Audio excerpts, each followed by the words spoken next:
What, this way?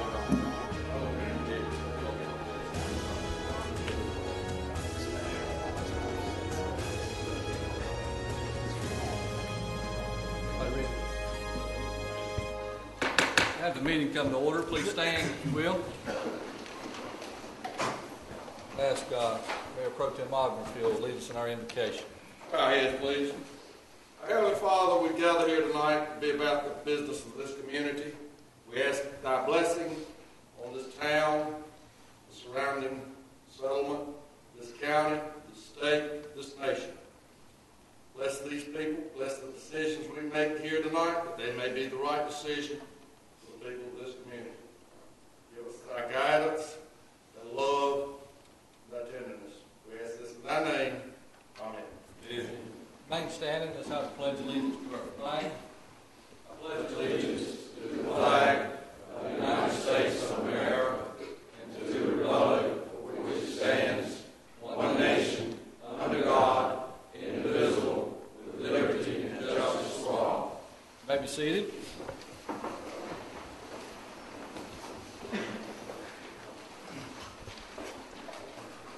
Gentlemen, you've had a chance to look at the agenda. Is there any corrections, changes, or deletions in the agenda tonight?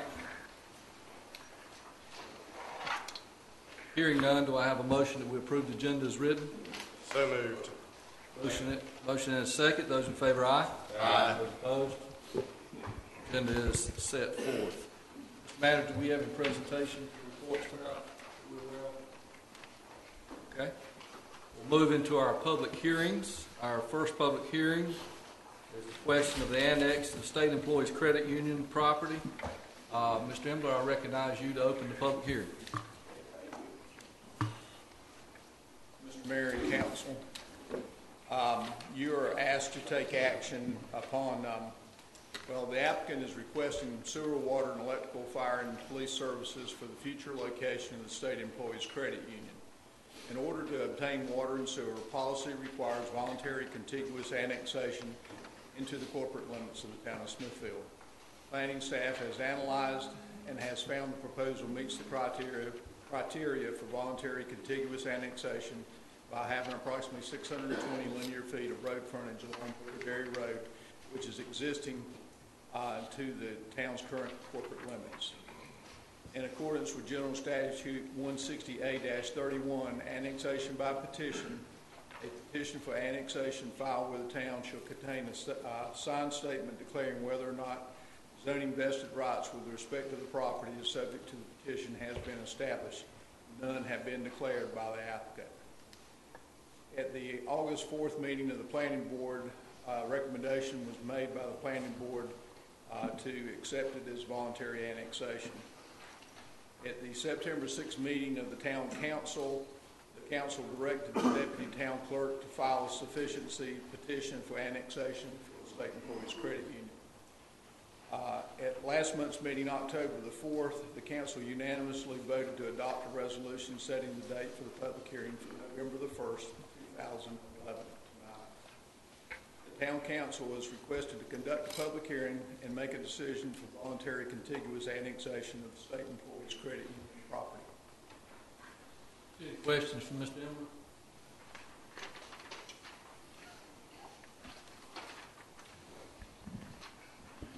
Manager, anything you wish to add in that? Hearing no questions, do we have a motion that we accept the voluntary annexation of the credit union property? Motion. Second. Motion and a second. Those in favor, aye. Aye. Opposed? Thank you, Mr. Embler. Second item on the agenda is the public hearing of question of the annexation voluntarily of the new charter school property. Mr. Embler?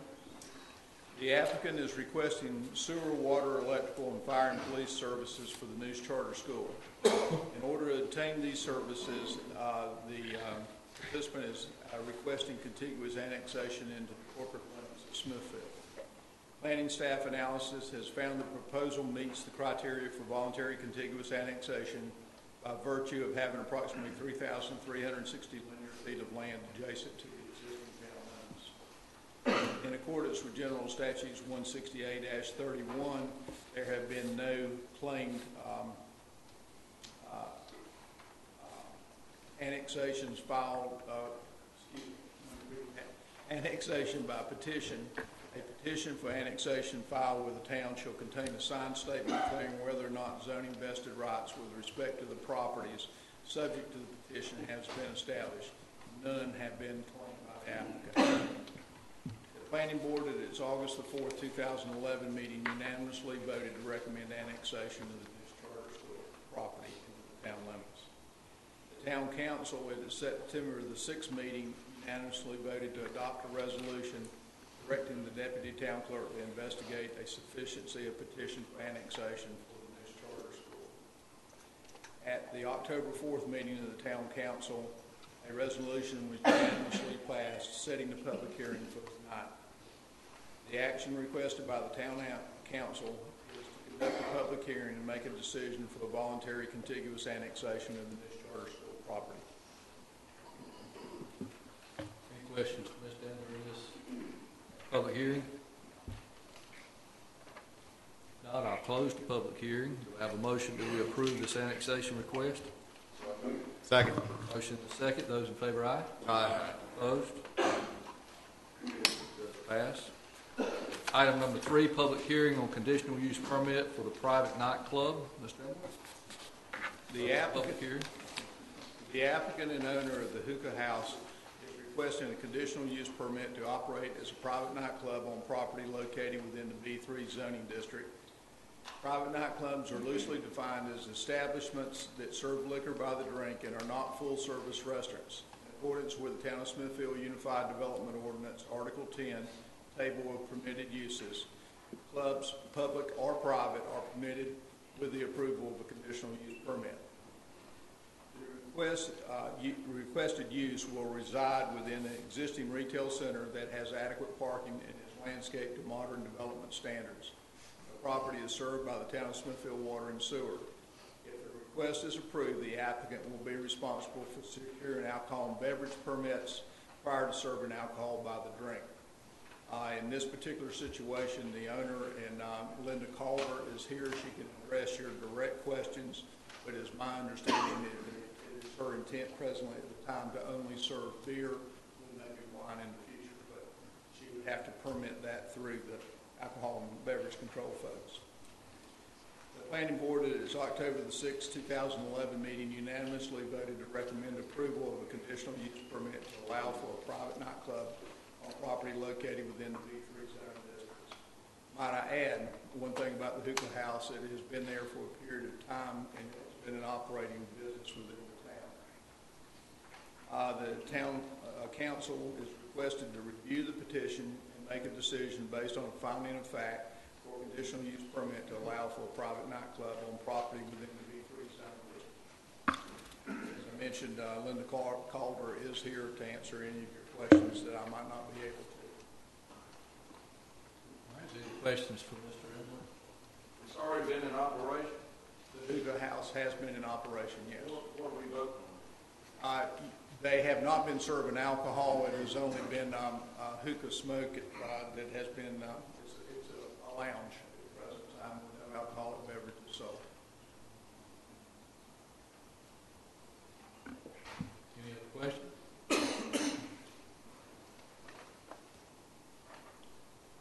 Does the applicant wish to be heard tonight, or any questions? Okay. Does the council have any questions for the applicant? Bring forward. Okay. Hearing none, I'll close the public hearing. Do I have a motion that we approve this request? Second. Motion and a second. Those in favor, aye. Aye. Opposed? Does pass. Okay. Thank you, Ms. Denver. We'll move to the item of citizens' comments. Is there anyone wishing to be heard tonight? Okay. Mr. Branch.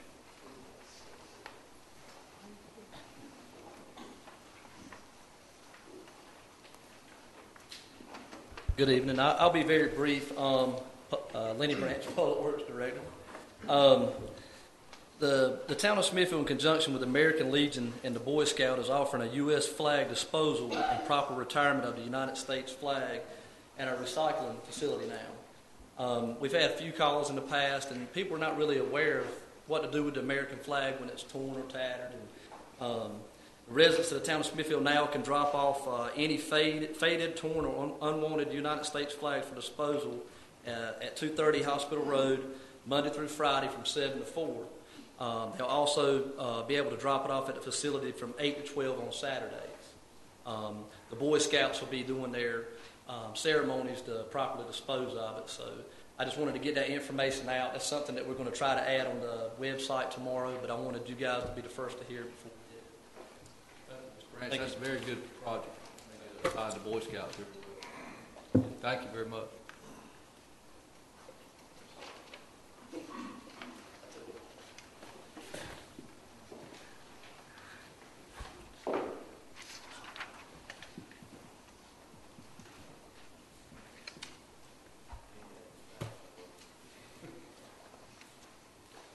All right, Mr. Johnson, you have something for the board's consideration?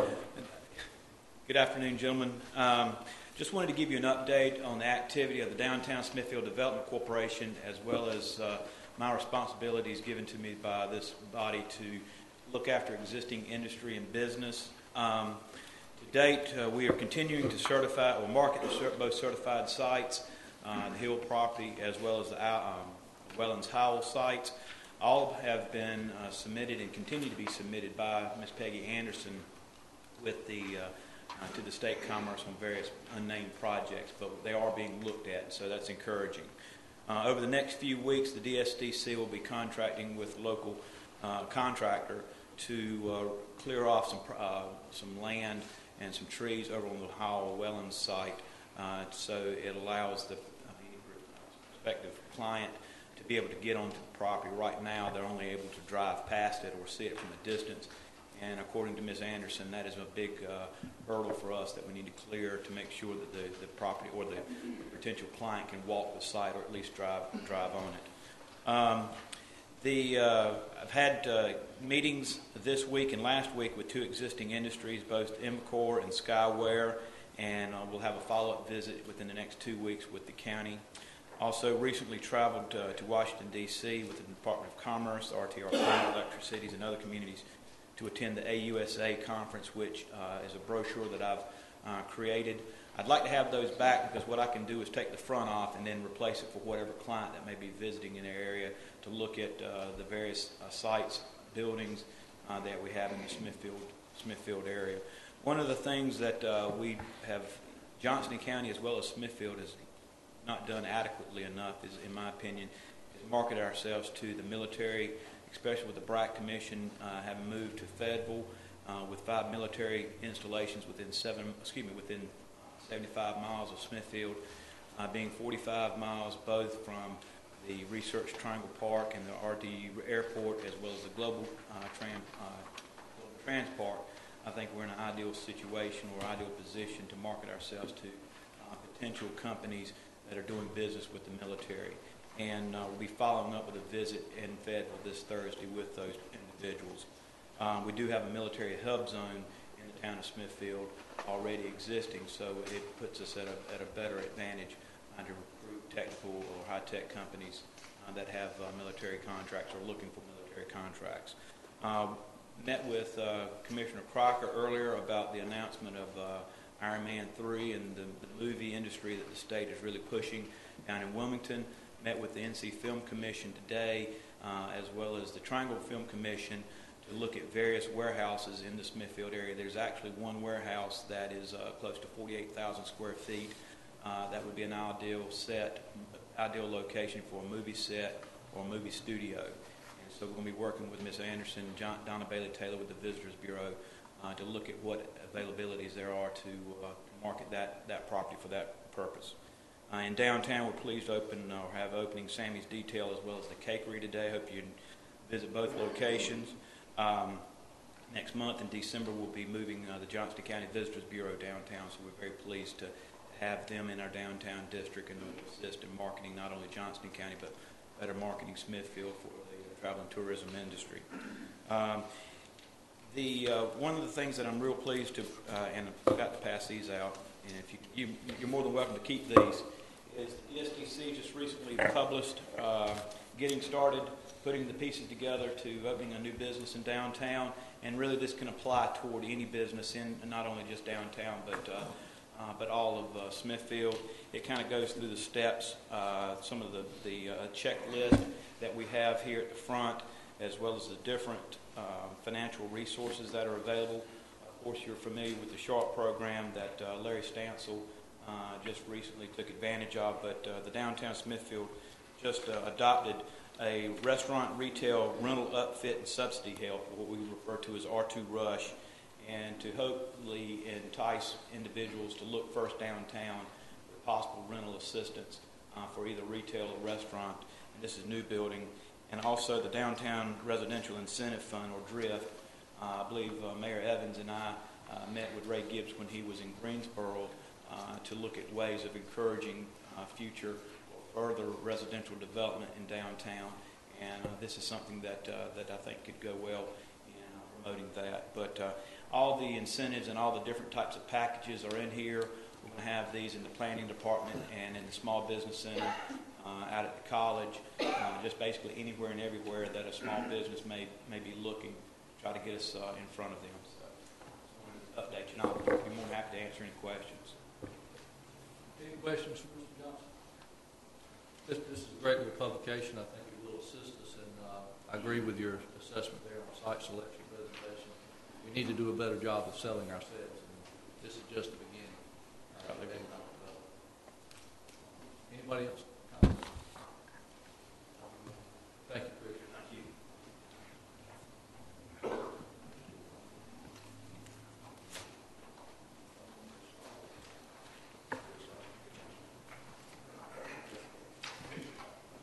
Anybody else under consent, under citizens' comments, wish to be heard? Now's the time. Feel free to come forward.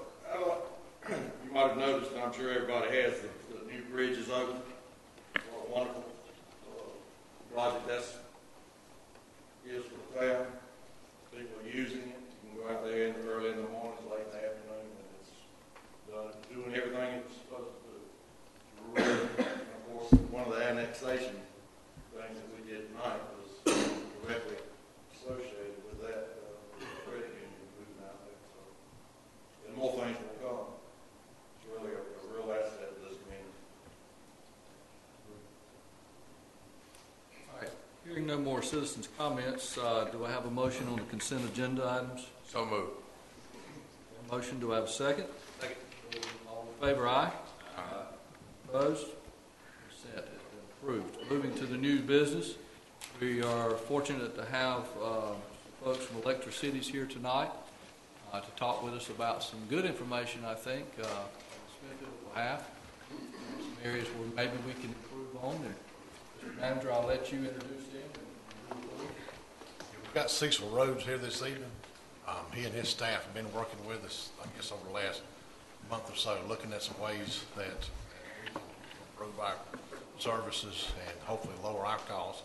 So we asked him to come make a presentation this evening. He's got a couple of his staff members here also.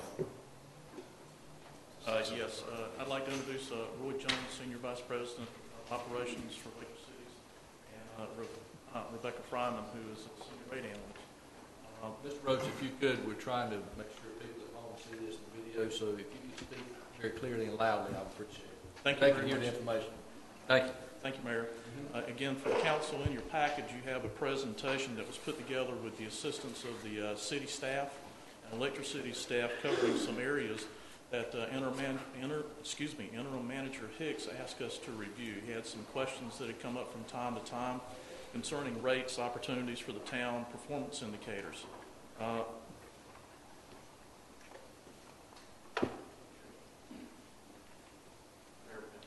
The first item in your package are performance indicators. These are published from your filings with the Local Government Commission, information gathered from the Power Agency and other locations. As you can see from a performance indicator standpoint, we put together some comparisons with some local cities that are approximately your same size.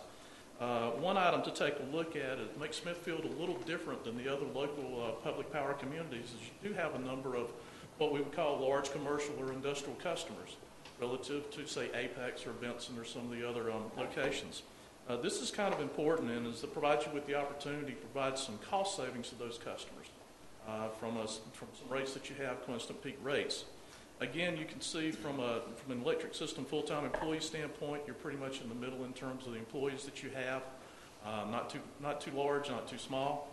The population here is around 13,000, but you have around 3,300 residential customers.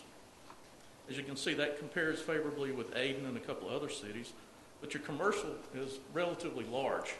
Now, the reason that shows up that way is commercial can be almost anything from a meter on a street light to a meter on an amplifier for cable TV and very other small locations. So don't let the number of commercial accounts that you see here fool you. Commercial is a rather broad spectrum of accounts, and they take up a rather large size, and some of them you don't even think about, like cable TV or DOT, or street lights.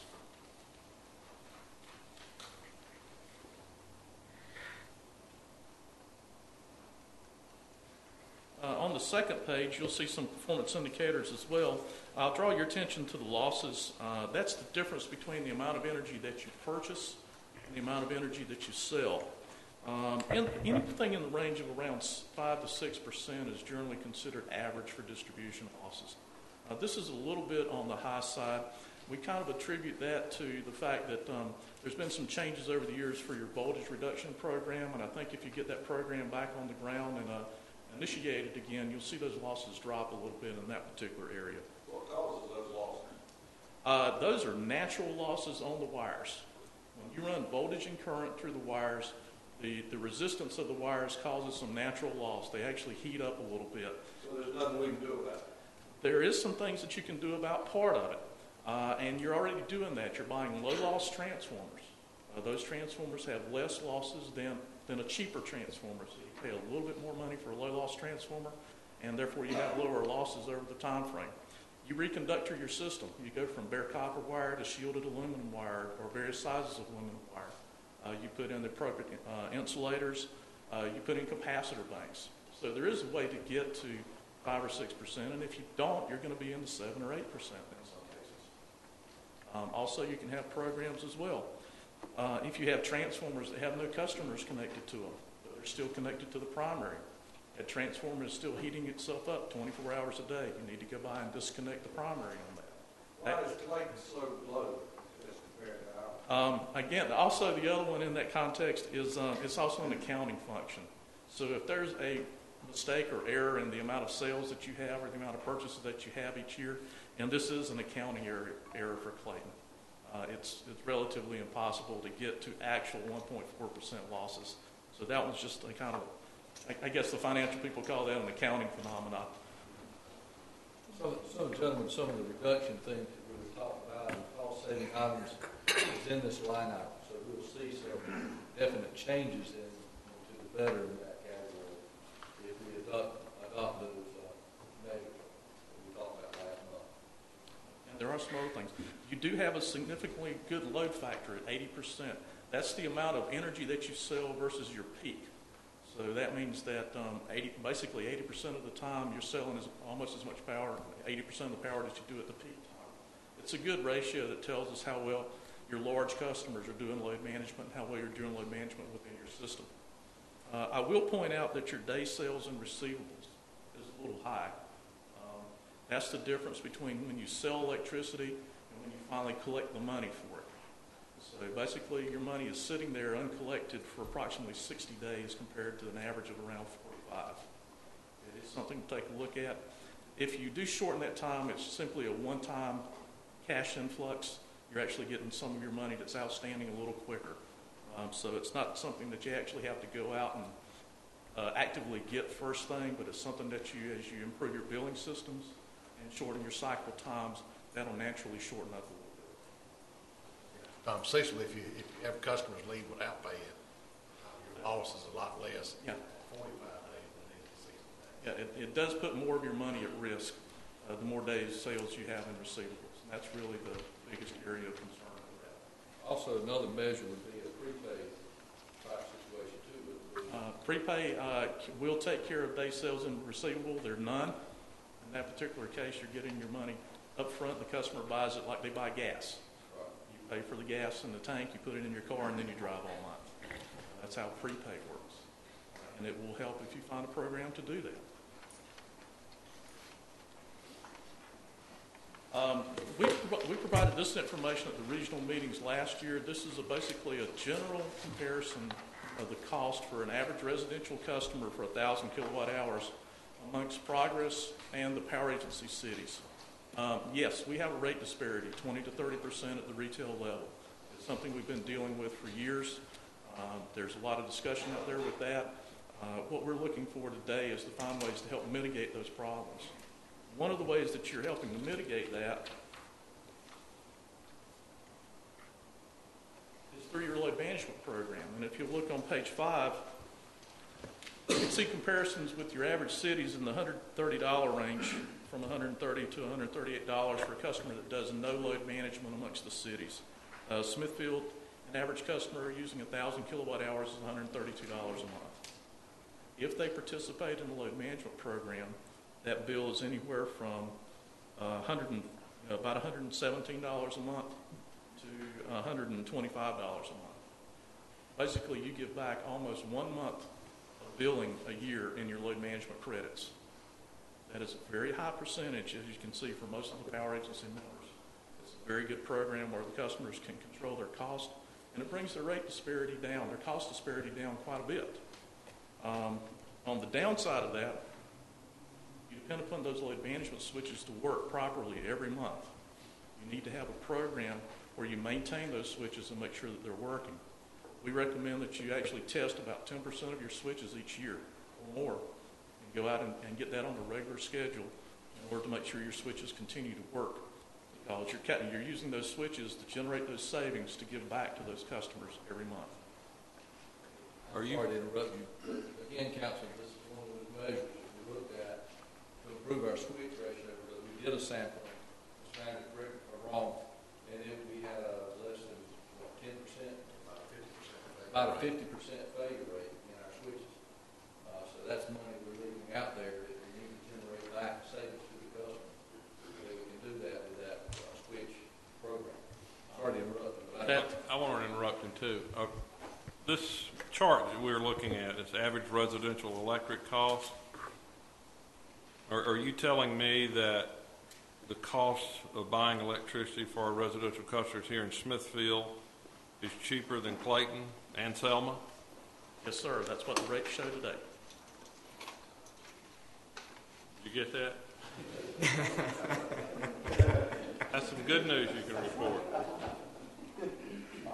Now, sorry, Underline Clayton. They can do no wrong. I'm sorry, but just to make sure I understand. So the lines going across here, those are if we do have the controls in place. Is that yes, sir. correct? They're working, yes. And they are working. That's what. This is where they go to on your bill. The customer's going to get that anyway, because the customer gets the credit automatically every month when he signs up the program. You need to make sure the switches are working in order to make sure you reduce the cost that much to cover that credit that you're giving the customer. So if our switches are actually working correctly, then the residential customers could see a decrease in their monthly bill. Is that gist of it? The gist of Could. it is they automatically get that by signing up on the program. The town needs to be responsible to make sure the switches do work. That generates the savings so that you can give them that credit. Now, you have approximately 700 water heater switches out there and approximately 600 air conditioner switches out there right now.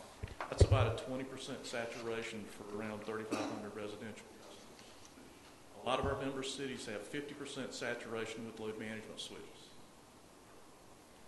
There is a significant amount of program out there that we think you can take advantage of to promote the switches and get more customers connected on this program. Again, it's a direct benefit to the customers. It saves them and reduces their power bill every month. They get the credit automatically. now, if I may stand there, Earl, is this something that the customer would request to be a part of the load management? Is that right? It's just that customer to be part of the program.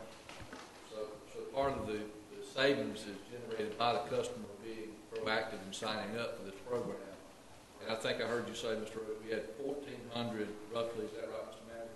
Out of the 3,300 use pay, so there's over 50% not signed up, is that right? Actually, there's probably around 3,000 air conditioners and around 3,000 water heaters. A switch can do both. So you have approximately 770 water heaters under control and approximately 600 air conditioners under control. You've got a good base out there to go and sell and get some more participation.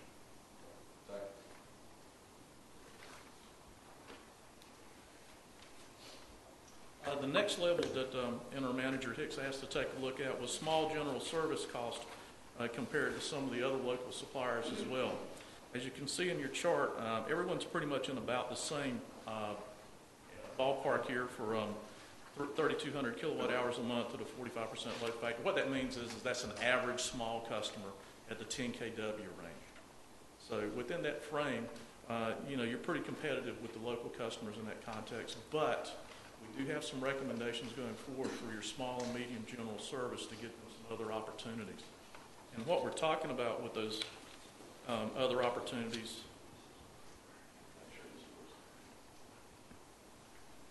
is at present you have a pending review and approval for a medium general service constant peak demand rate that's sitting out there for customers between 100 and 300 kW. You still have a standing large general service rate, which is a non-constant peak rate. Customers really don't have a lot of control under that rate. It's harder for them to save money. We have pending a large general service coordinated peak demand rate for any customer greater than 300. That gives these customers the opportunity to go in and control their cost. And I want to show you what that control can mean when we get to the next page. And we do have a new industrial constant peak rate for your very largest customers.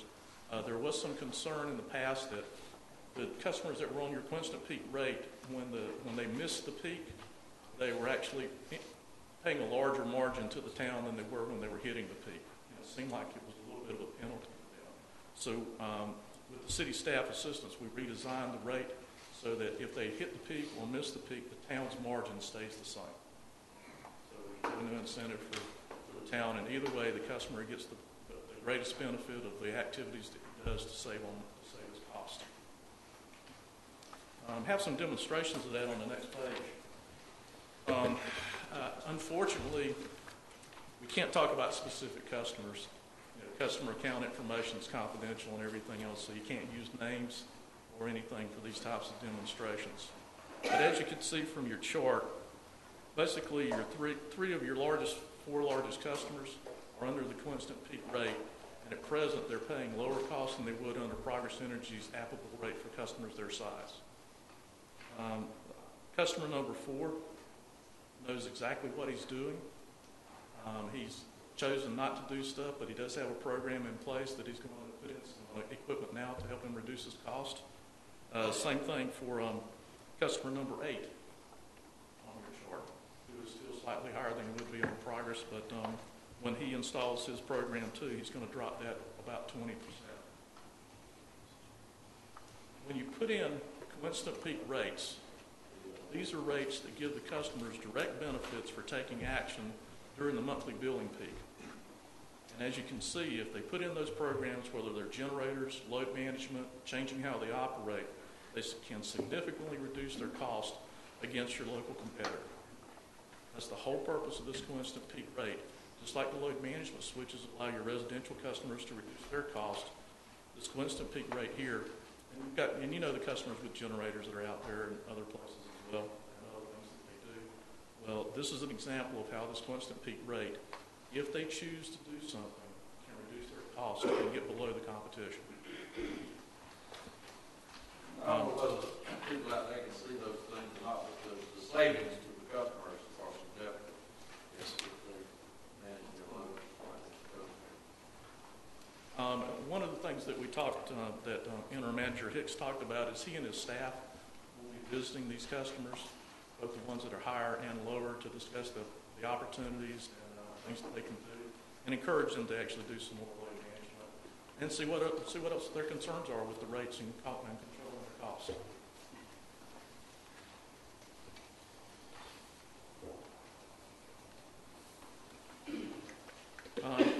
We We included a list of town services here, some things that are available that the general public may not be aware of. We have a lot of items that we don't tend to market as well as we should. The energy audit, both residential and commercial. The power agency staff provides free audits to your residential customers and your commercial customers and your industrial customers to go in, spend an hour, 2 hours, or a day with the customers, walk through their programs, help them do what they can under the rates. I believe you've had several instances here with a residential auditor coming in, spending a couple of days in town.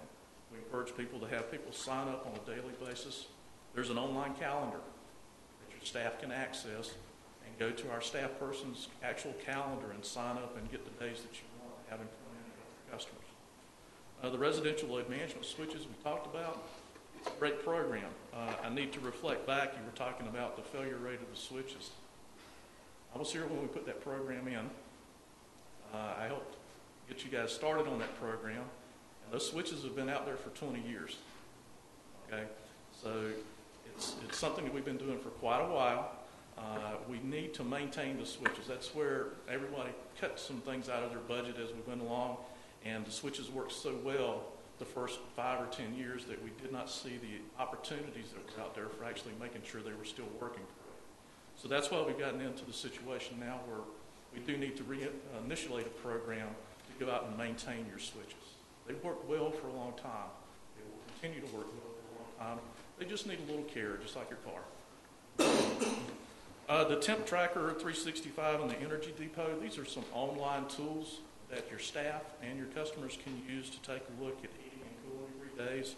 The Energy Depot, your residential customers can go out and do an online audit for their house and get recommendations for energy efficiency tips now to lower their cost. The coordination for the Weatherization Assistance Program, the staff doesn't do weatherization directly here, but the staff has the information to direct your residential customers to the correct county agency for weatherization assistance. You do have a time use rate for residential and commercial. You have very little activity on that rate. You have very few people that are taking advantage of that rate. It is a way that they can save cost. I would highly recommend that, if you have the larger homes, people with 3,000 kilowatt hours a month of usage, people with over 2,800 square foot of home, they need to take a look at time use rate. And the Quinston Peak demand rates, we made the recommendation, again, that the staff look at bringing those rates down to the lower level. We're going to help develop some Quinston Peak rates in the 30 to 100 range and 100 to 300 range for your customers, and see if we can put those in place in the future. But as Interim Manager Hicks said, he kind of wants to take this one bite at a time, and let's go ahead and get the first rates in, get them started, get those customers, and get some wins, and then we'll go on to the next.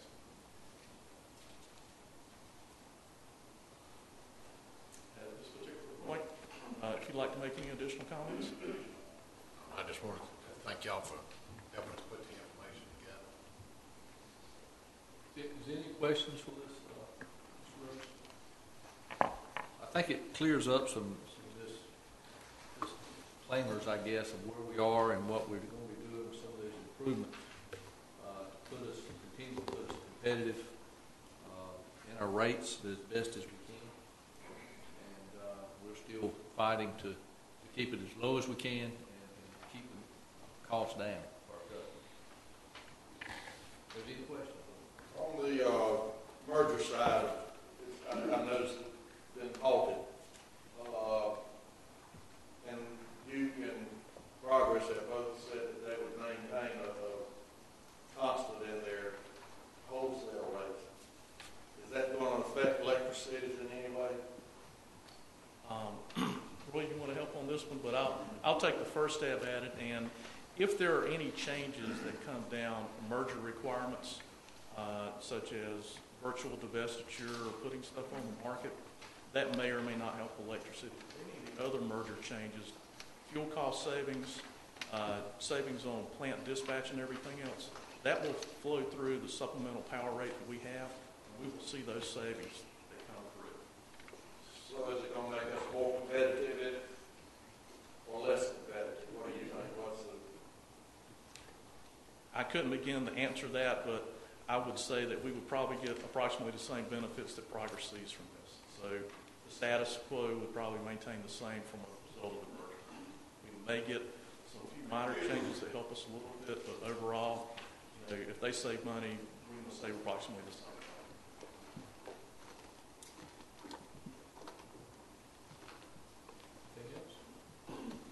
Thank you.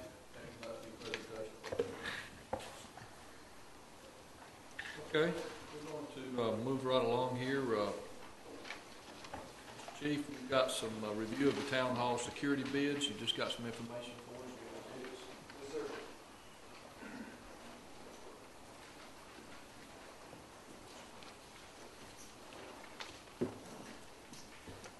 Thank you, Mr. Mayor. Council.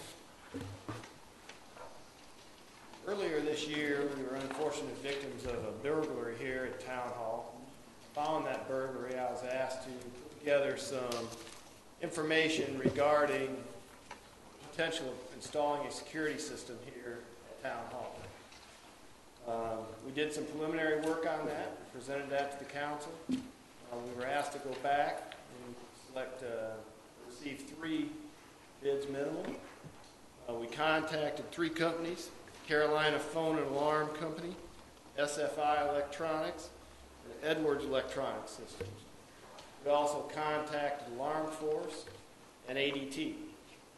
ADT and Alarm Force were unable to assist us as their systems are primarily wireless and they will not work in a building of this size. They will work in a facility of about 5,000 feet.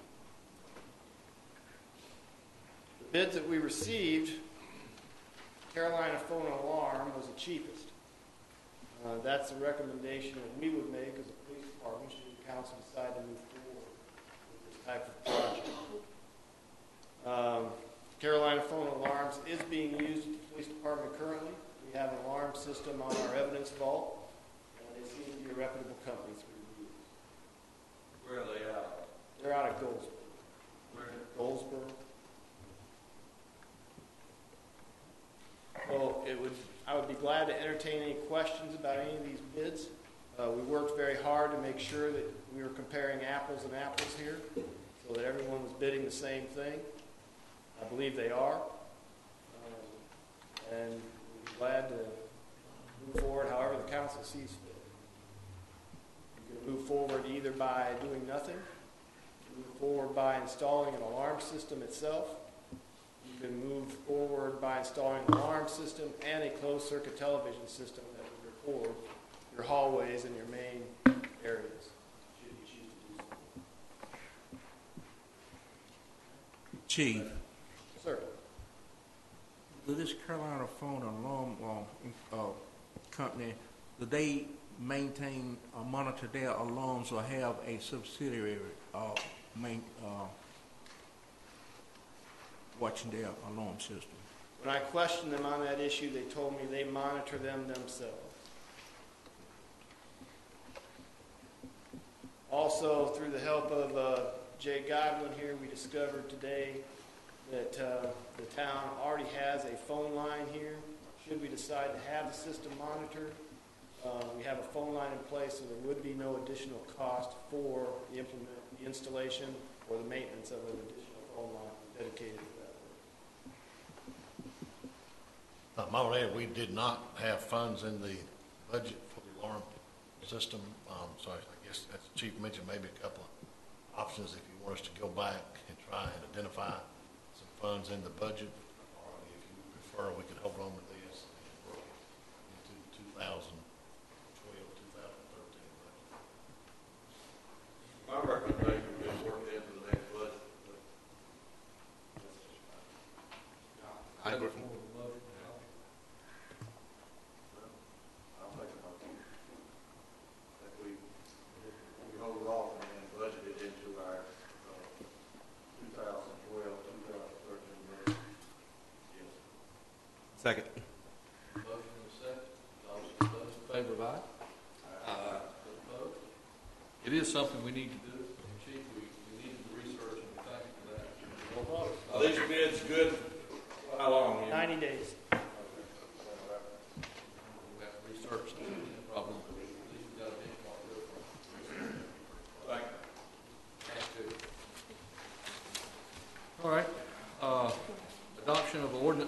Chapter 11, Section 13 of the Town of Smithfield Code of Ordinance regarding weapons on town property. Chief Scott, you're still there. Thank you, sir. Beginning December 1st this year, House Bill 650 goes into law, which changes in North Carolina where a person can carry firearms and where they cannot. This causes us to have to change our current town ordinance so that we are in compliance with that law. Particularly, what has been eliminated from the language is the term parks. Prior to the enactment of House Bill 650, we could outlaw people from having weapons or concealed weapons in our city parks, which is what we had done. We have to remove that language from our town ordinance and deal with what would be recreational facilities. And they are not defined as a park, but they are defined as such things as playground, an athletic field, a swimming pool, or an athletic facility. So the ordinance changes that we have asked for mention those things under subsection C. Those 8 areas are all fit into that criteria. And from what I can tell, working with Tim Johnson and some other people in town, those are the only areas that fit into that criteria. Now, there's been some questions raised about, well, you have parks on each end of the greenway.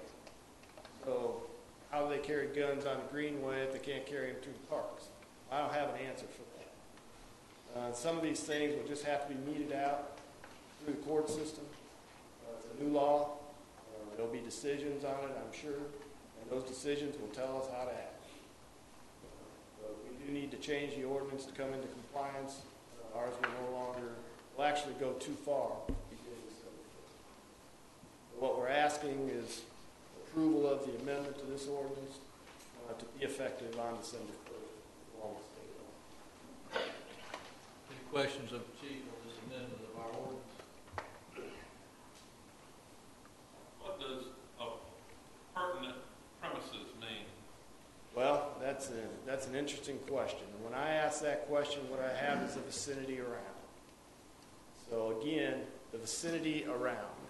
So the vicinity around a recreational facility.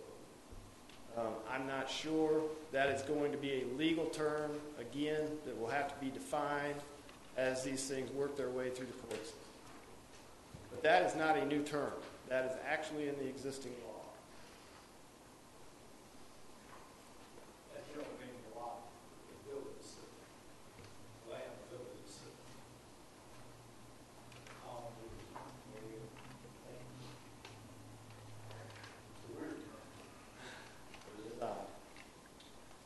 Any other questions, Chief, on this, or any clarification needed? I guess my question is for the town attorney. Bob, have you reviewed this? Are you in agreement with this language and so forth? Yes. Chief, we're trying to keep ordinances updated. Obviously, this ordinance reflects a lot of positions. Good job.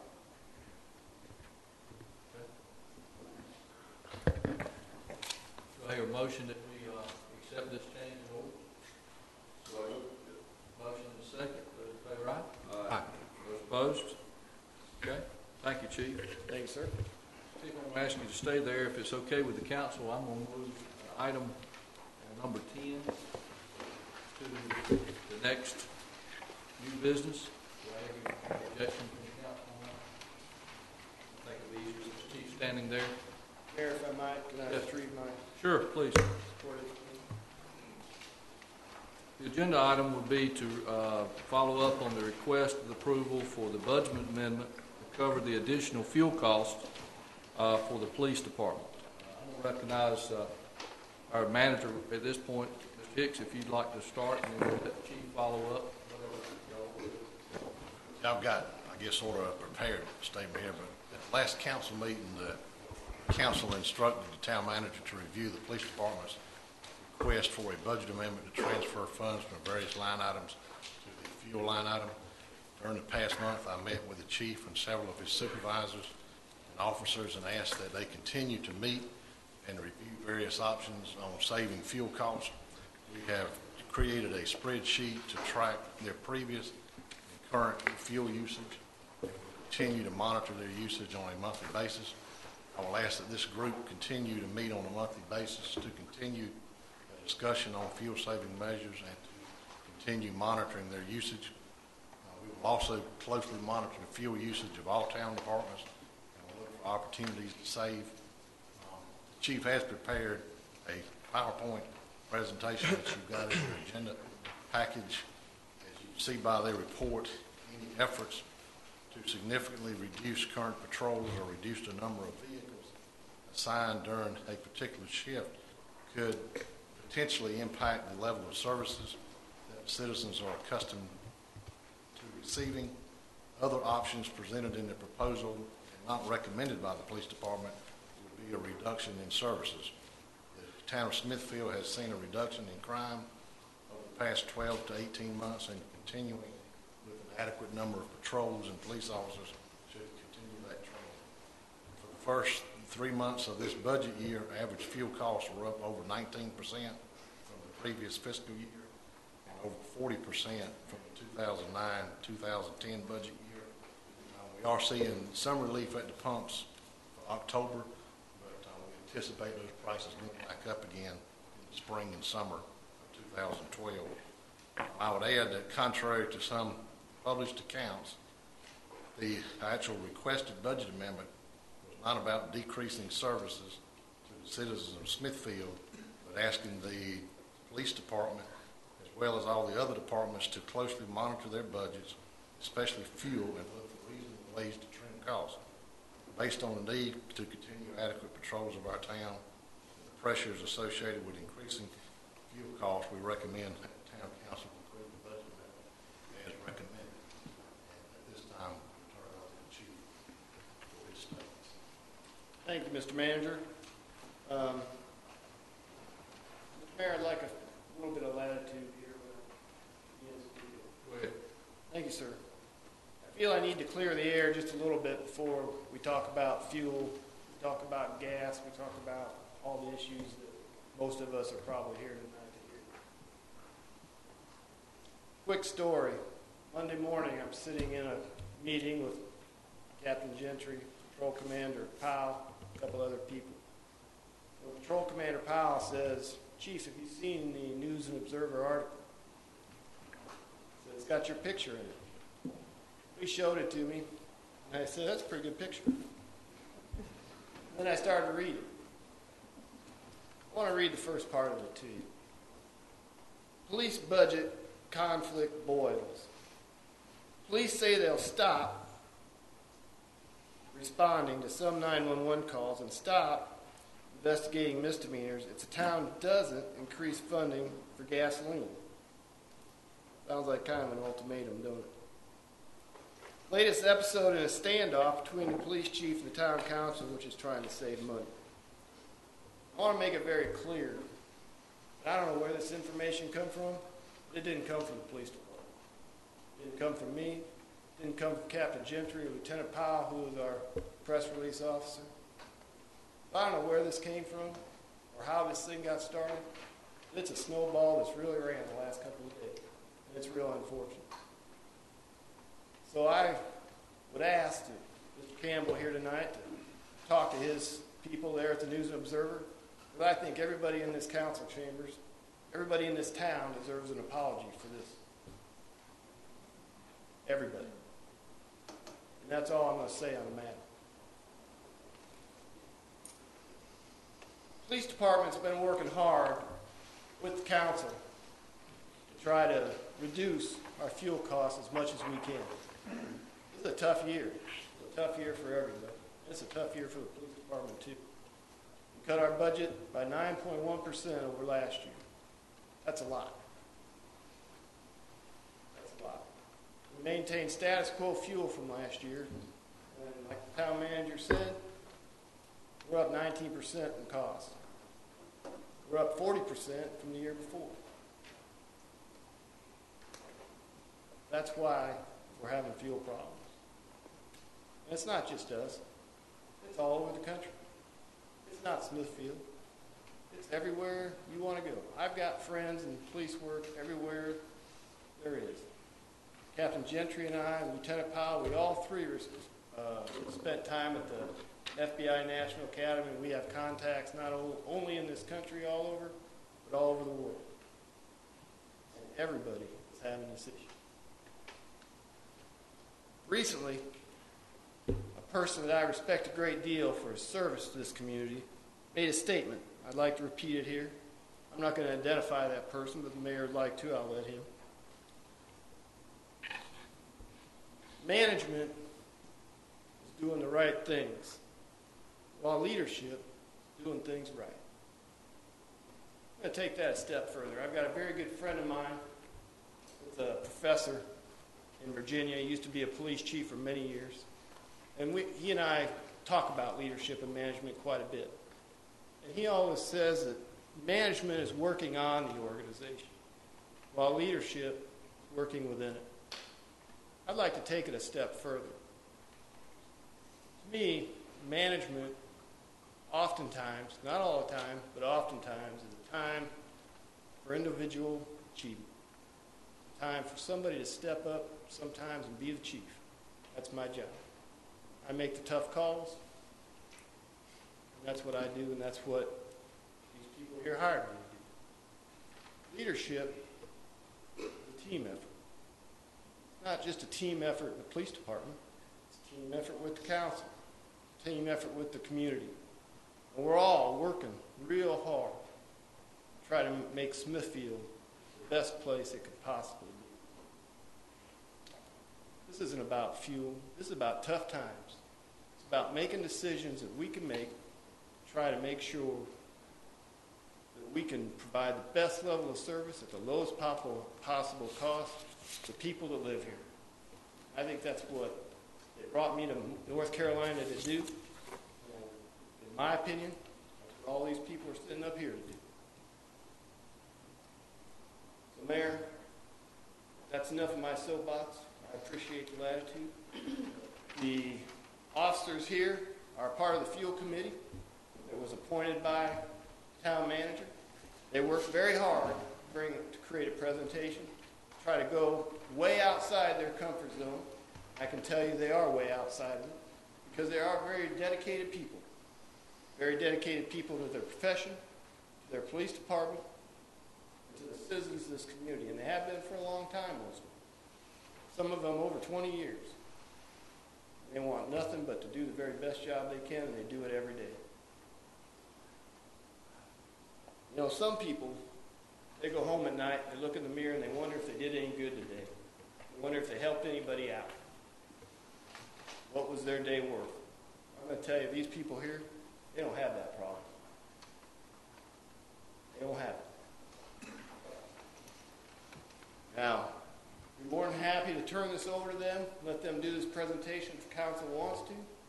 I know we're a little jammed up for time with the electricity's gentleman here, but or I'll be more than happy to provide a synopsis of it to the council, and we'll move along quickly. It's up to you. But I guess I would look for some direction. Synopsis is consensus, Chief. I think good way to do it. All right. I'll hit a couple of high points here. I can tell you that I just felt a breath of air go out of everybody over here. We don't want this to be that we don't thank you for what you did, because there's a sigh of relief that just came out of all the gentlemen here in uniform. Very quickly, the police department works real hard to try to be as efficient as we can. This is put up here.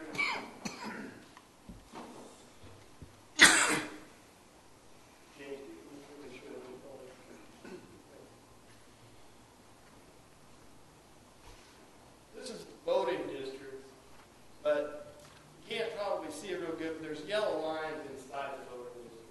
And these are our policing districts. And they're set up so that we can identify by the call load and the geographic area how we can best respond to calls.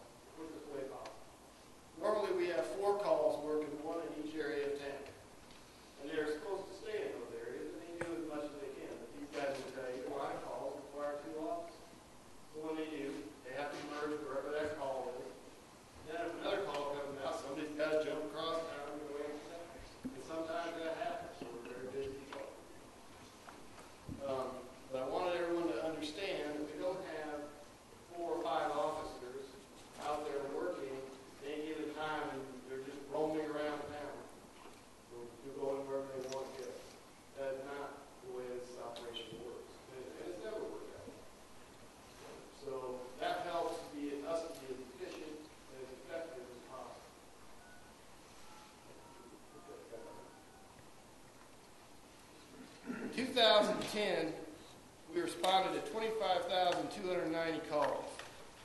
That's an increase over 1,300 calls for the previous year. Now, you might think that's a bad thing. I will tell you it's not. It's a good thing. And I'll tell you why. Because one of the things that we work very hard to do is create a community policing philosophy in our police department.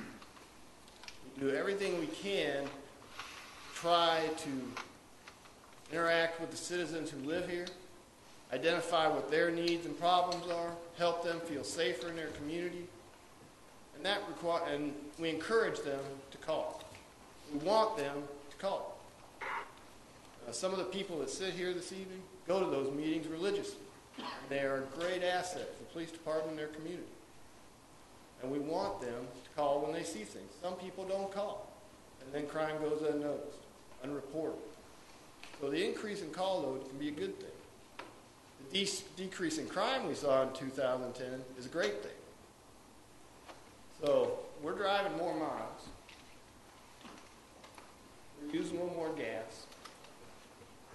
We cut our fuel, or we cut our crime down by our overall crime in 2010 by 18% over 2009.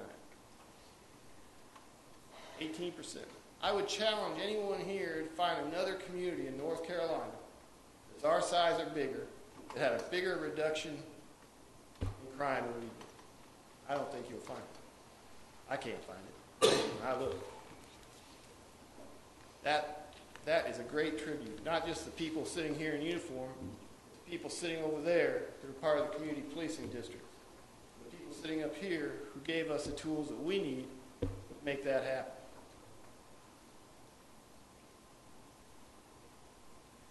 I'm going to skip very quickly some of the issues that has created some of the media hype over this event. Well, we're not going to respond to 911 calls. Really? No, we're going to respond to 911 calls. But sometimes, in these tough economic times, we've got to figure out things that maybe we don't need to be doing.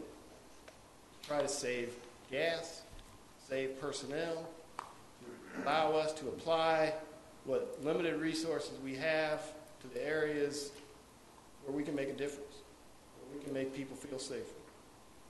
When people feel safe, they get out of their houses. They take ownership in their properties. They take ownership in their town. They clean up their property. They make Smithfield a prettier place.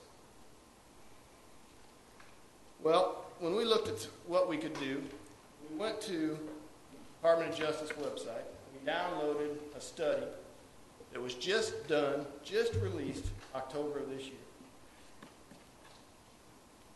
Some of the things that they found that the police departments are doing around the United States to try to cut costs are these. I provided this to all of you up there just so you'd have it. I've got a couple more copies here. And Shannon here has assured me that if anybody else wants a copy of this, for whatever reason, she'll make them after the meeting. Many departments surveyed no longer respond to motor vehicle thefts. They don't go. 9% of departments no longer respond to burglary alarms. It's a private thing between that homeowner and that alarm company. It really isn't a thing for us. I don't have a number, but if I was going to guess, and if any of these gentlemen think I'm wrong, I'd ask them to pipe up, but I bet 95% of our alarms are false. So we're running back and forth to these alarms, and for nothing. But that's not saying that they support that, or I support that. These are just things that people are doing around the country to try to save money. 14% of departments no longer respond to non-injury motor vehicle accidents.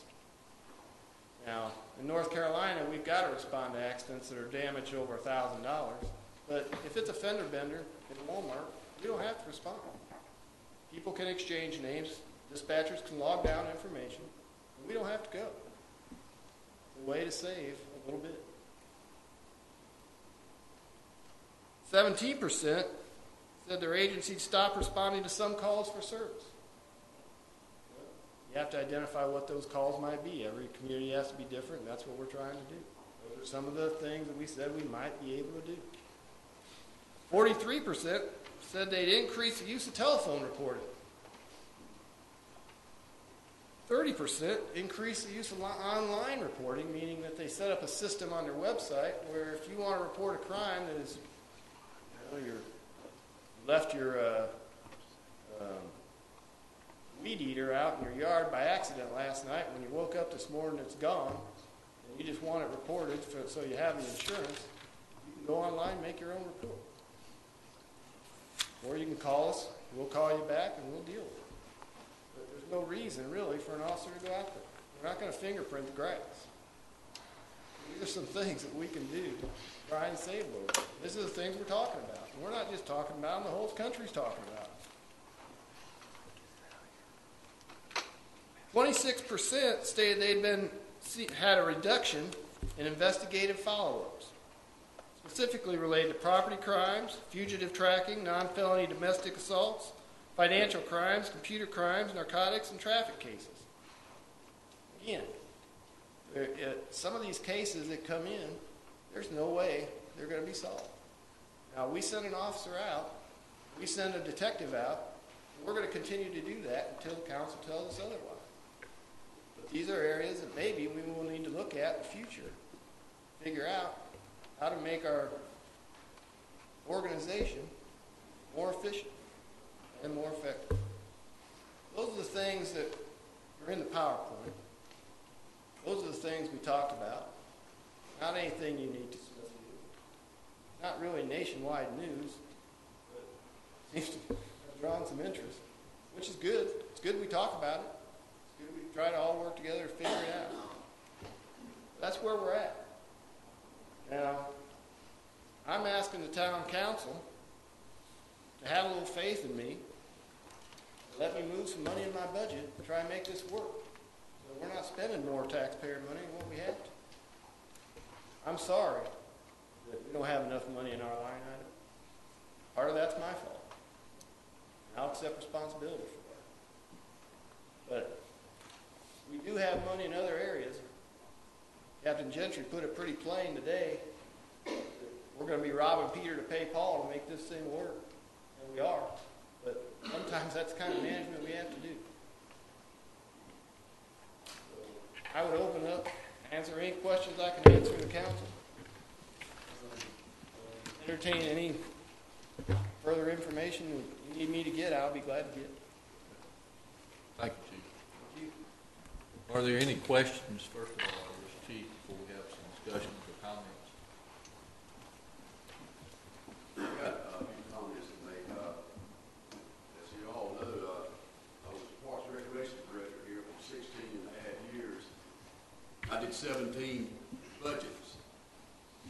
And as hard as you try to get these line items to where you think you can live with, something always happens where you have to adjust them. I don't know about private business, but I do know that in municipal business, sometimes you have to change things. I mean, you can't carve it in stone.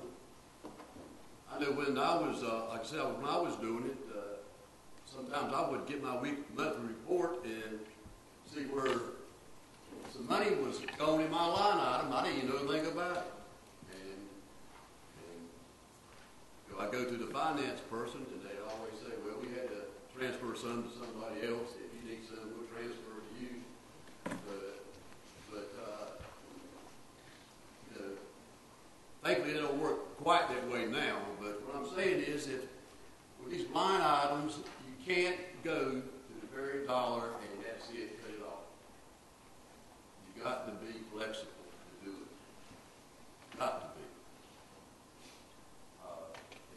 And Chief, I want to thank you and the guys for what you did this report tonight. That y'all worked on it, and I think it opened a lot of eyes, maybe. And especially the first thing you said to us, the statements you made then. I hope everybody was listening. Writing stuff down. Those people that write stuff down, okay? Thank you. Thank you, Williams? Mr. Mayor, I make a motion that we, allow chiefs to transfer money from one, entity to the other to continue, as long as he stay within his budget. Okay. We have that in the form of a motion, is that what you're? Formal motion. Second. Motion and a second. Is there any further discussion before we continue to vote? Discussion. First of all, thank you, Chief. It was excellent presentation. But how much money are we talking about transfer? Do we have a figure? I believe it's $30,900. It's on page. It's maintenance and repair equipment. What is that $3,000? What was that allocated to repair and maintain? It's mostly computer repairs, radio repairs, and things of that nature. And then the vehicle maintenance, is that all of that money that's available for vehicle maintenance? No, sir. It's about 40% of it, I believe. Where I was going with my question, Chief, is if we transfer this budget, just as I think you had mentioned that Captain Gentry had mentioned, with robbing Peter to pay Paul. I assume you have analyzed this, you've looked at this. Do we feel like we, and I know what Mr. Jordan is saying as far as the line items and so forth goes, but I guess I want to make sure that we're not transferring this money and then 30 days later we come back and we need money. And I know that's hard to answer, okay? I realize that. But I guess I need a little bit of assurance and comfort level that what we're transferring is you feel comfortable with doing in order to cover these costs, that we can live with these, with these cuts. At such time that, something comes up, obviously, off the wall, we'll have to deal with it at that time. But I want to commend you, first of all, as I stated last week, not only you, but all the departments for looking at their budgets and cutting their budgets. We're having to do it on a personal level. My family, we're cutting our budgets, and we're having to live with just the need, just the needs, and we're cutting out some of the wants. So I personally just want to make sure that you feel comfortable, and I know you wouldn't make this recommendation, but can you just touch on these, and you just did a minute ago for Mr. Ogburn, but as far as your other line items here, how we feel comfortable transferring this money out? Is this something we can delay, I guess is what I'm saying? I'm not sure what you mean by delay.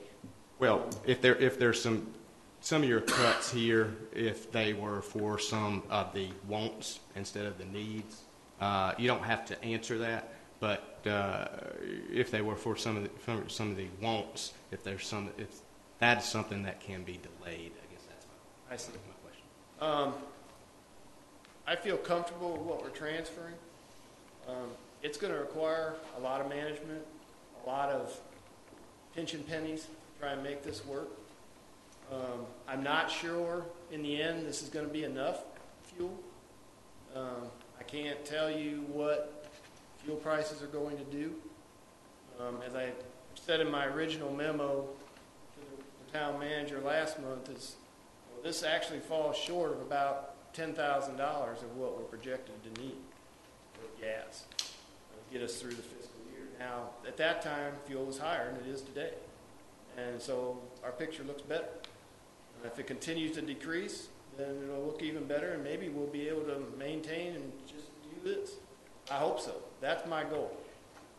But I can't promise I won't be back here later in the year saying gas is still a problem. It just depends on the fuel prices. And like you say, we had a homicide last week. Terrible thing. And we have really put a lot of resources into that investigation. And if we have things that occur that are unforeseen, or a weather-related issue, that could be a problem. But I feel comfortable that this is a great way for us to move forward. for us to set goals, for us to be able to have something that we can look at and try to stay within. I will assure you that we will do the very best we can, and I will assure you I won't be back in 30 days. We won't let you be back. Any more discussion before we have a motion and a second on the floor? Go ahead. I was going to say, I mentioned, not really about this, but it is about this, that maybe in next year's budget, whoever's here could think about maybe having a line item for stuff like this, that we could put money and leave it each year in there for emergencies or non-funded stuff like gasoline things. I think there are some creative things that we can do. The chief and I talked about some of those this afternoon, and we will be working together, all of us, in the budget cycle. I mean, not just the police department, but the whole town, departments, and just have that fun, and maybe if you didn't increase each year, so decrease. But Thank you. Have a motion and a second. All those in favor of allowing the funds to be transferred according to the chief's request, say aye. Aye. Those opposed, it is passed. I do want to be, just one very briefly, I'm not going to grandstand it at all, but I do want it to be noted in this is that in no way were we, the council, or by the mayor, going to put anyone in jeopardy in the safety of our community. That was never an intent here at all. These gentlemen know that. We've talked about that with the chief. The community knows that. And I just wanted the clarity there to make sure that the elderly lady on the corner is not worried about her safety because gas is not going to be provided. That is not the intent. It was not the intent. And that's all I got to say about it. And Chief, just one other thing. I think you showed a very fine example of not only management but leadership tonight. And I want to thank you and your department. Thank you, sir. Thank you, Chief.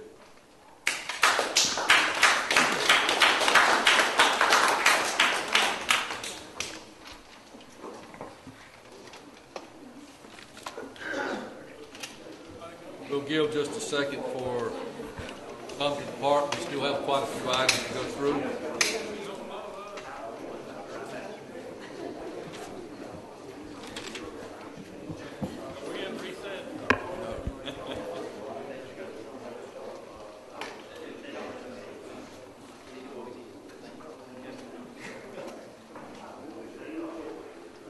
we'll see later on.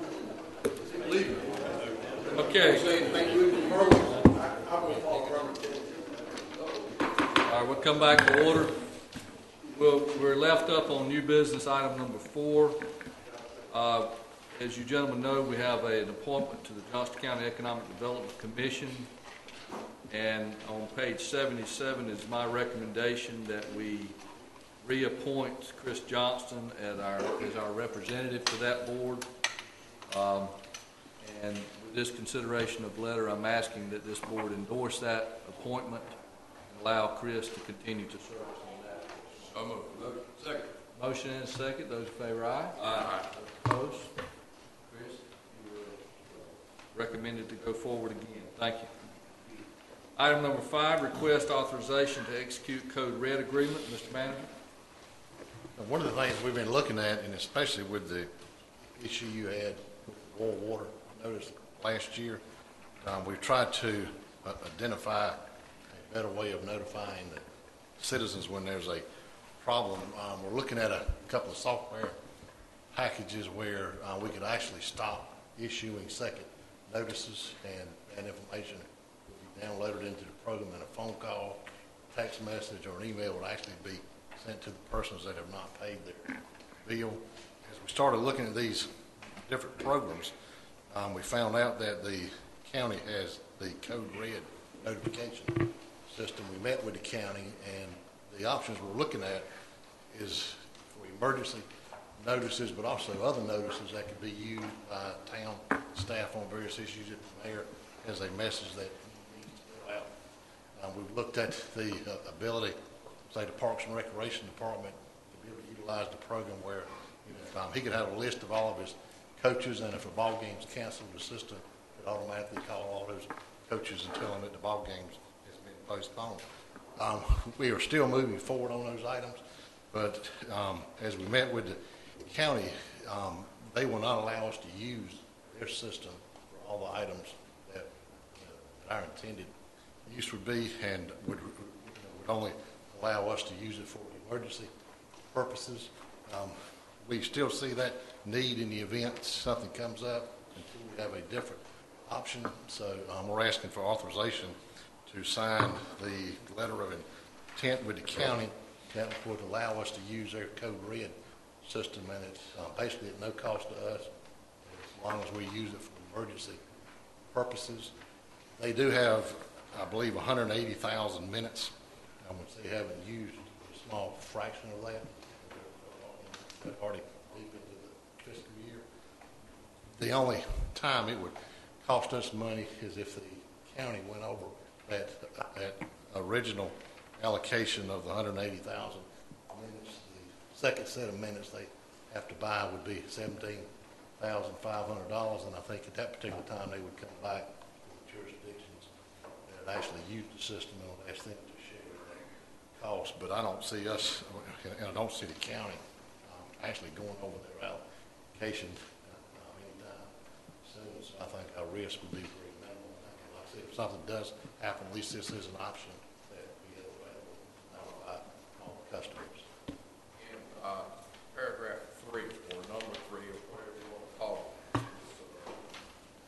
this agreement that we're looking at, the last sentence, they established 21 cents per minute, which is what you were talking about at the beginning. But what you say emergency criteria, but emergency to us sometimes is an emergency to them. Now, if you look on page 83, I mean, if you turn back one page, everything on that list is what the county considers as an emergency notification. So if you look under Public Works, we could send out a notice for drinking water contamination, viral outbreaks, utility outings, street closings, public notifications. All that falls under that criteria. is there anything that we would consider an emergency that's not listed? That's the way I should have asked my question. I probably had to look towards Chief Harrison. Is there anything that is not listed here that we possibly consider an emergency where we would have to use it? I'm not looking at the list at this particular time, but historically, the one that county, I think, sir, I would say, to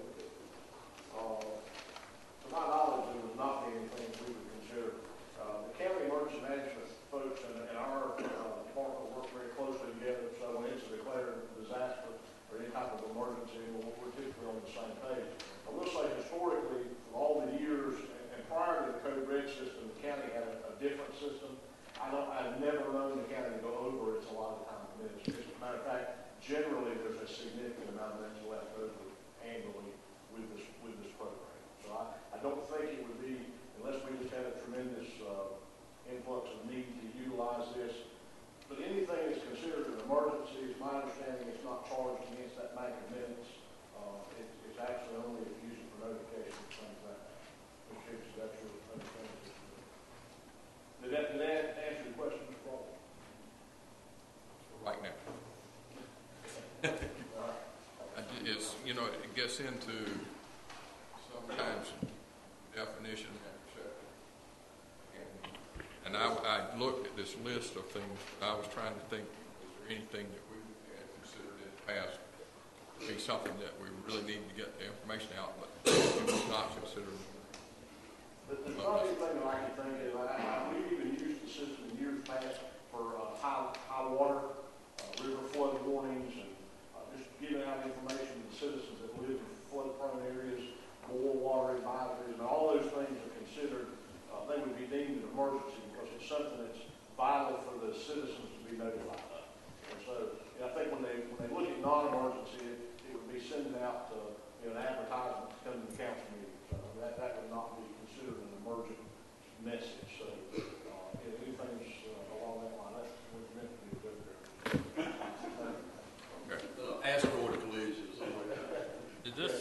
this something new that we've not been involved in? The county, I think, started it in the spring. And I think we went to for the staff went to the first meeting, but I think it's because there was some possible budget implications. We didn't have anybody willing to sign the agreement. So. That's exactly right. We have always been included in the county, even, it used to be called the CAN system, Community Alert Network. And we have, and some folks call it reverse 911. I mean, it's been called numerous different things. But it's a different company providing the service. And typically, the county will shop around and get the best deal that they can and get the most reputable company. The Code Red is a new service for Johnson County, but it was entered into with the county folks. And you can go onto the county's website and you can put in your home information, and it will alert you with your storm information or different things that are happening. It'll automatically do that for you. Smithfield has always been a part of that. We've utilized the system for the last 15 years or so. Code Red is just a new version, I guess, of software or a new company providing service. But we have that authorization to do that. During the time that this was introduced, our staff attended the orientation meetings, but because there were some changes in the manager and everyone was a little reluctant to sign the agreement, we felt like that would be better left to your decision to say, yes, we want to do that, because there is that very small likelihood that some financial obligation could be encountered in the event that they ran over the limit. So we refrained from signing that, and that's why this was being explained to you tonight. Does that give you some enough history and background? Thank you, Chief. Yes, sir. Question, Yes. we've been in a system similar to this. We've always had access to the counties, whatever the county has provided. Yes, sir. And have we ever run over before? No, sir. Now, the county has said that this service, they have a significantly larger number of contact numbers, and they expect this system to be much better in notifying citizens. I think when you had the boil water, you noticed that system didn't work as well. But I think this will be much better and it'll give you that opportunity to contact the citizens. Will this also cover businesses? Can businesses put in their contact information as, you know? Yes, sir. There's several ways that the database is built. It's actually built through, people can sign up. It's also built through accounts through the phone company. They search a lot of different avenues. And you can send out alerts from numerous different ways. You can identify a certain street. You can identify a geographic territory. You can draw a square around that. And we learned a valuable lesson in that. We did a river flood warning a number of years ago. We drew a square around the Buffalo Creek area and the folks that live along the News River. What we did not realize is when we drew that square, we drew it around the hospital. And it actually dialed every single patient room in the hospital. We learned the lesson about that. But yes, it is a very effective system. Now, the Code Red is a much more elaborate system, and I think it will be much more, it's a lot more user-friendly as well. But the town will have access to utilize that in the emergency we need to notify citizens. Yeah, Mr. Mayor, just on the Water Advisory Committee that Councilman Ogburn and I served on your behalf, this was one of the recommendations that we made along with the county individuals that were on the committee, was to look at a better system and so forth. And so I'm glad to see that that's coming to fruition, because that was one of the issues, exactly what you talked about, Chief. The hospital, I had numerous calls from the hospital saying they had to go into damage control because all their patients thought they couldn't drink the water in the hospital. So thank you. Any more discussion? Just note that on page 84, number 8 says, at the end of each year, of each fiscal year, any charges related to usage of minutes over the allocation will be divided among those municipalities utilizing the system during that year.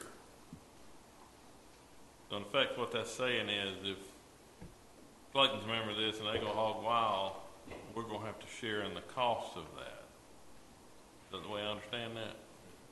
Only if they go into the second bucket of minutes. As long as they stay under the 180,000 minutes that year, there are no charges for the use of pool. Yes. And like Chief Air said, we don't anticipate the county going all those members this year. And by next year, we anticipate the town having its own system where we could do so many other things with it. So we're really talking about kind of a short time.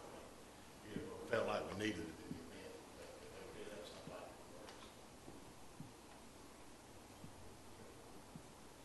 All right, hearing no more discussion, do I have a motion? Motion, do I have a second? Motion and a second, those in favor, aye? Aye. Those opposed? Thank you. Discussion of local bidding preference policy, Mr. Hicks. In 2010, the state of North Carolina, through Governor Perdue, issued an executive order that allowed the state, when they were taking bids, if they had a local in-state bidder that was actually above what an out-of-state bidder was, they were given the opportunity, if they could come within 5% of that bid, then the state would have the option of awarding that bid in-state as opposed to something going out-of-state. We have given you information on that policy, and as we started looking into it, I think there were some questions at the last council meeting. As it stands right now, there is no statutory authority for the town to have such a policy. I talked to Kim Ebbert, who's one of the attorneys at the league. There was a local bill introduced last year, in the last session, where a local government was trying to do this exact same thing, but it did not make it out of the committee. So, you know, if there is interested, I guess at this point in time, either the state statute has to be amended, or you have to ask your local representative to introduce a local bill.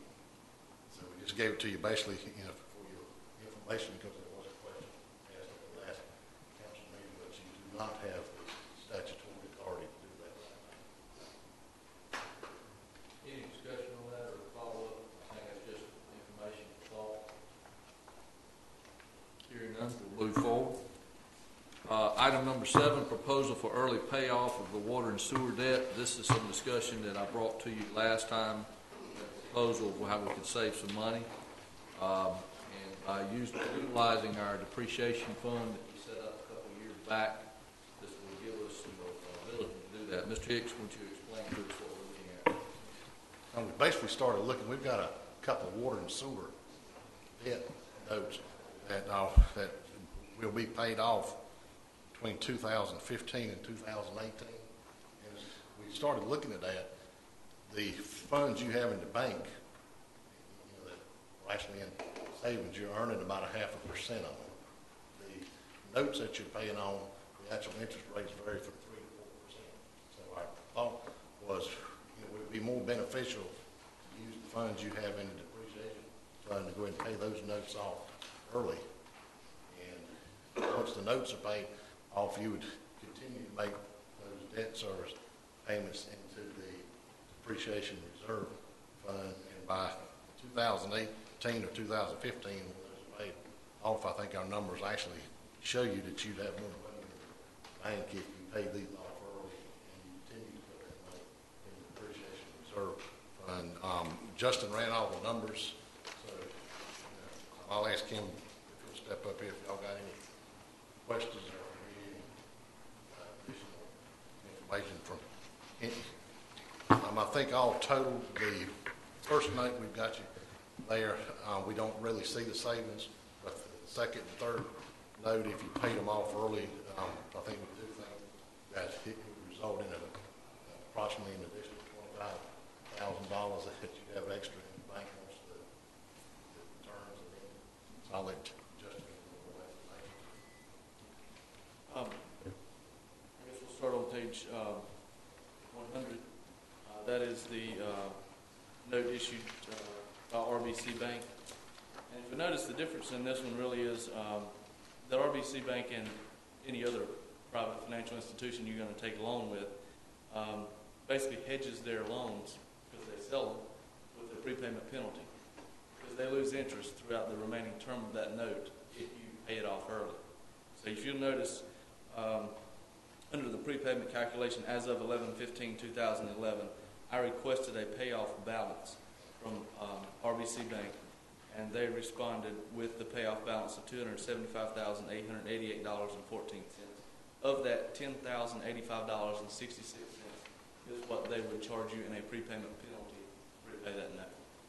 So that just significantly reduces the amount of, savings we would incur from prepaying that debt. So that one's $1,700, which you're looking at, again, reducing the fund balance. And just to bring you up to speed, you have about $2.2 million in fund balance in the water sewer fund. So I think by prepaying the two notes issued by the Department of Environment and Natural Resources, you could do that and manage your fund balance pretty well over the next 2 years. There is no prepayment penalty for prepaying notes with the Department of Environment and Natural Resources. It is a revolving loan fund that they have, and they have established. So really, they would probably rather you pay it off early, because that means they can reloan that money to some other municipality or county that may be in need of some low-interest funds. So you do not see a prepayment fee there on page 101 or 102 associated with those notes. But you do see some significant savings there, $17,000 and $7,500 as Mr. Harris stated earlier. So I'll take any questions you have, but that's basically an overview of where we're at. So we're talking a little over $370,000. That's correct. I think it's $377,000. That brings us to what in the fund balance? That would bring us to basically $1.9, $1.8 million roughly. Which, 9 or 8? But you've got a good portion of that covered in your contribution to the depreciation fund this year and your actual debt service. That's correct. You've got most of it. What you would want to do this year, I would assume, Hold is... on, we got too many shy conversations going on here. Now, whatever he said to you, say to us. Right. What you could do, if you wanted to, you could take what you have set aside as depreciation funds for this year, approve a budget amendment, move those into your debt service line items to go towards paying this off. I'm not sure exactly what that line item is right now, but I doubt it will cover the entire amount of that payoff. So you're going to have some dip into fund balance to cover that, but just for this year. Next year, if you take what you would have made towards this debt service payment and depreciation and move it into the capital reserve fund, then you're going to increase that balance exponentially over what you would have been paying out to Department of Environment and Natural Resources. So with what you just said, we wouldn't really be lowering the fund balance here. Not by the full amount. It wouldn't go down to 1.8 then. Right. Not if you use this year's Not if contribution. you This approve year's that contribution. transfer. That's correct. Now, if you choose to continue with the depreciation movement into the capital reserve fund, then it would reduce your fund balance. So you have some options there in what you would like to do. Well, it would simply be a wash until that depreciation was deposited into that fund. Correct. If you move the money from depreciation into your capital reserve fund, it reduces the operating fund balance for your water and sewer fund. Right. It increases your capital reserve fund balance for your water and sewer funds. They will be treated separate within your audit for financial purposes. They've been restricted. If you choose to move those funds just to the debt service line item within your water or sewer fund, then you will not see as large of an impact on your water sewer operational fund balance this year. You will only see the net of what is not covered by that depreciation amount for this year. So, but in the end, yes, you will see an overall increase in your total fund balance by doing this, about $25,000. I think you put $250,000. I think that's about right. Depreciation reserve. Your payment into depreciation reserve this year, I believe, is $250,000.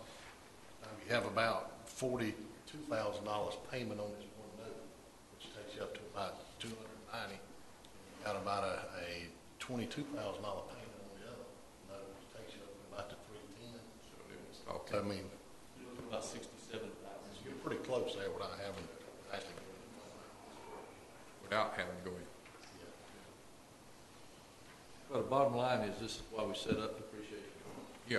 And we can save approximately $25,000 not hurting ourselves in the funds, as we talked about infrastructure, improvements and those kinds of things in the future.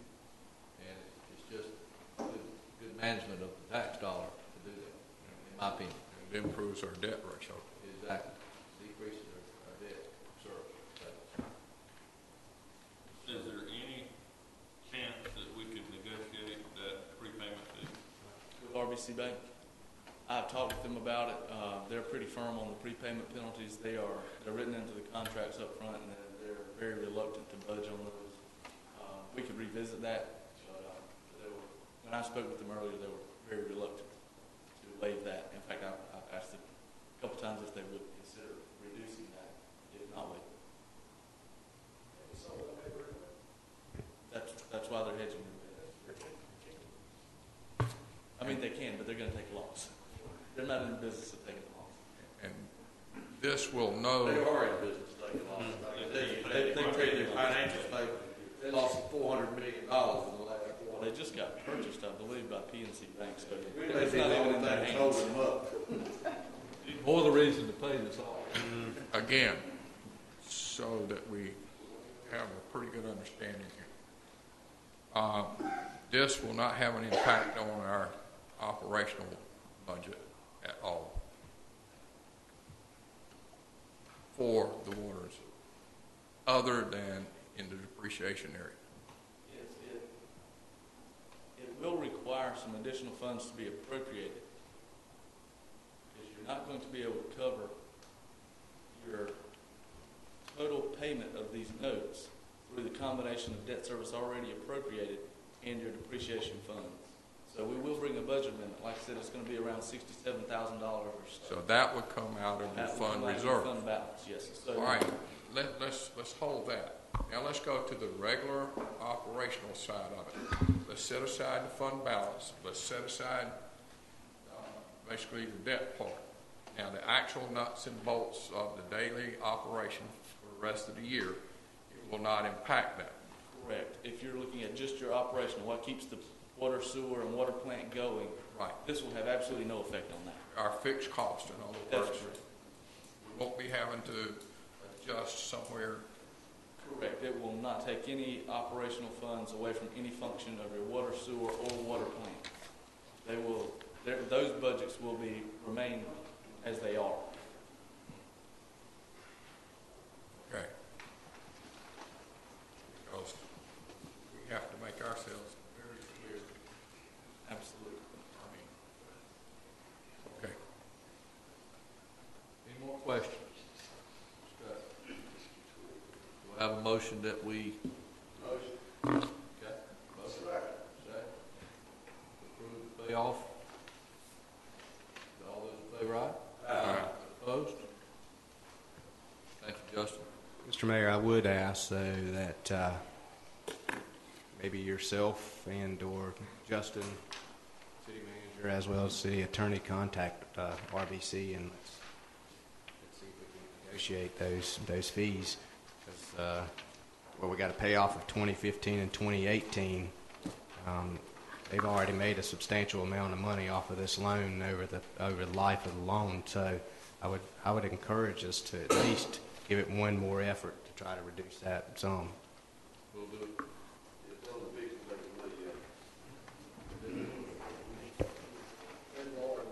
Duly noted, Mr. Ward. Thank you. Do we have any account sitting there?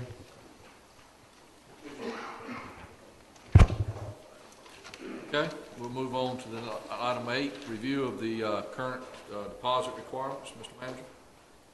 As mentioned in the memo here, Councilman Moore asked that we look at what the town is charging for utility deposits, and as I started asking questions, I found out Matthew Zapp, who's the administrator of Benson, was doing the same thing. So I just sat back and let him do all the work. If you look on the second page, there's a comparison of the residential deposits, and Smithfield does ours. There's a minimum $250 deposit, and we do a credit check on the customers, and if they're classified as a high risk, then the deposit goes up to $500. Selma is at $435. Benson's maximum is at $300, Clayton is at $200 for all of their deposits. One thing we're trying to do with the deposit is reduce your risk. There are some customers, even if they've got a $500 deposit with your 60-some days accounts receivable, you can easily have $800 to $1,200 is their average bill when they leave. So there is still even with a $500 deposit with a high risk customer, you still have a fairly significant risk that town can be let roll in the bag. But there are some that are less. Mayor and I talked about it today, but if a person's moving into an apartment, you have to pay the first month's rent, the last month's rent, and you have to come up with a $500 deposit for that. So they can usually have $1,500, $1,600 or more. So, it is it is hard for some people to come up with that kind of money. But also keep in mind there is a risk to the town. If you lower that deposit, then you're actually increasing that risk. This residential deposit is for their entire utility bill? Yes. What is the average, do you know what the average utility bill is for residential in Smithfield? You know what that number was, Justin? I forgot the sheet. I would say, I compiled this information this week. I don't have it with me. I think the average was $542, I think was the average on that for the past 12 months. Obviously during the winter, you see that increase of $600. During times like October and March, April, you see the average final bill. And what we do with final bill is the average bill we are left with when a person leaves. So that's after deposits that's before deposits have been applied. So what we do is our total deposit is $450 plus a $50 non-refundable activation fee. So we reserve $450 to apply against that. So in that scenario, saying it was $540, we're already at risk with what we are right now, around $90. You're saying the average utility bill is $542? The average final bill that we are left with. I think that's right. If I'm calling from memory correct, I think it was $542. But that's not the average household bill per month. No, that is not the average household bill. We just calculate the final bills. Final because bill. Final bills is the only thing you are at risk for. Right. As long as your account is active, there's no risk for us. It's when that person leaves. That's what we're trying to mitigate, is that risk with the deposit. Well, the reason I asked that question, if we knew what the average bill was, we could look at whether or not the deposits we're asking for are appropriate. We should do that, they'll figure that out. What we Keep utilize. in mind, your deposit is for the customer that is at risk to you. Say again? The $500 is for the customer that poses a risk to the town of not paying that final bill.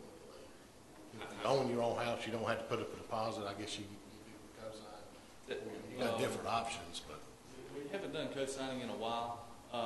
If you are the property owner, you do not have to put down a deposit.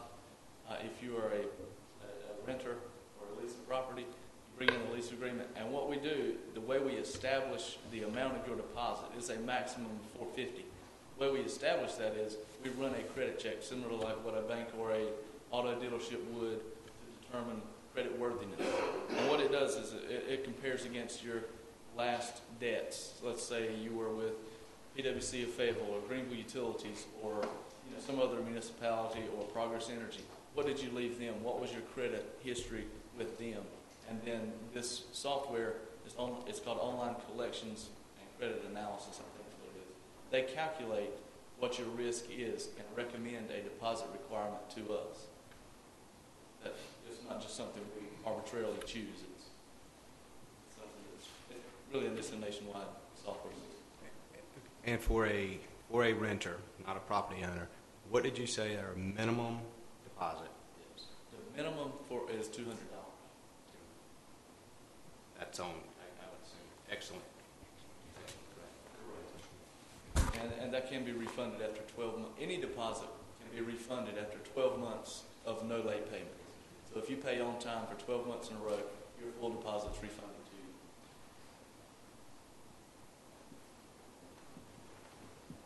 Mr. Moore, this was a request of yours, and it's just a request information. Yeah, I would encourage us to continue to look at this. And the reason I brought it up is because what you had mentioned. We have so many houses that are vacant right now, and everyone knows that it's better to have a house that's occupied. Now, obviously, if it is occupied by the wrong type of residents, Chief, that may be a detriment to us. But having houses that are occupied, it also from a community protection standpoint, having people living there and so forth, it helps. Like I said, if they are good citizens. I would encourage us to at least continue to look at this. Maybe we can come up with some more creative ways of how we pay our deposit. But that is one of the complaints from speaking from a personal standpoint of my wife, who manages about 60-something properties around Johnston County. That is one of the biggest complaints, is that the people, by the time they pay their deposit on the property, then they have to come down here and pay a deposit on their utilities. They simply just don't have enough money to even pay their rent the next month. So with that being said, I would just ask maybe we could get creative of how we pay our deposits, And I will say, I interject this, we do work with some folks. We typically require the deposit up front. But on a case-by-case basis, if a person comes in, their deposit's $450, they have $300. But I can bring you the rest in a week or 2 weeks. We're going to work with you on that. We have, at that point, we have established a deposit of $300. So we have some risk mitigation there. We have some money. They're not going to typically use $300 worth of utilities within a week or two. So we know we can mitigate that for 2 weeks. If they don't pay, then we have other options to try and bring that money in. So we do, on a case-by-case basis, work with our customers to try and make sure, yes, they can get in if they're willing to work with us and keep their agreements as far as paying those up when they've agreed to do so.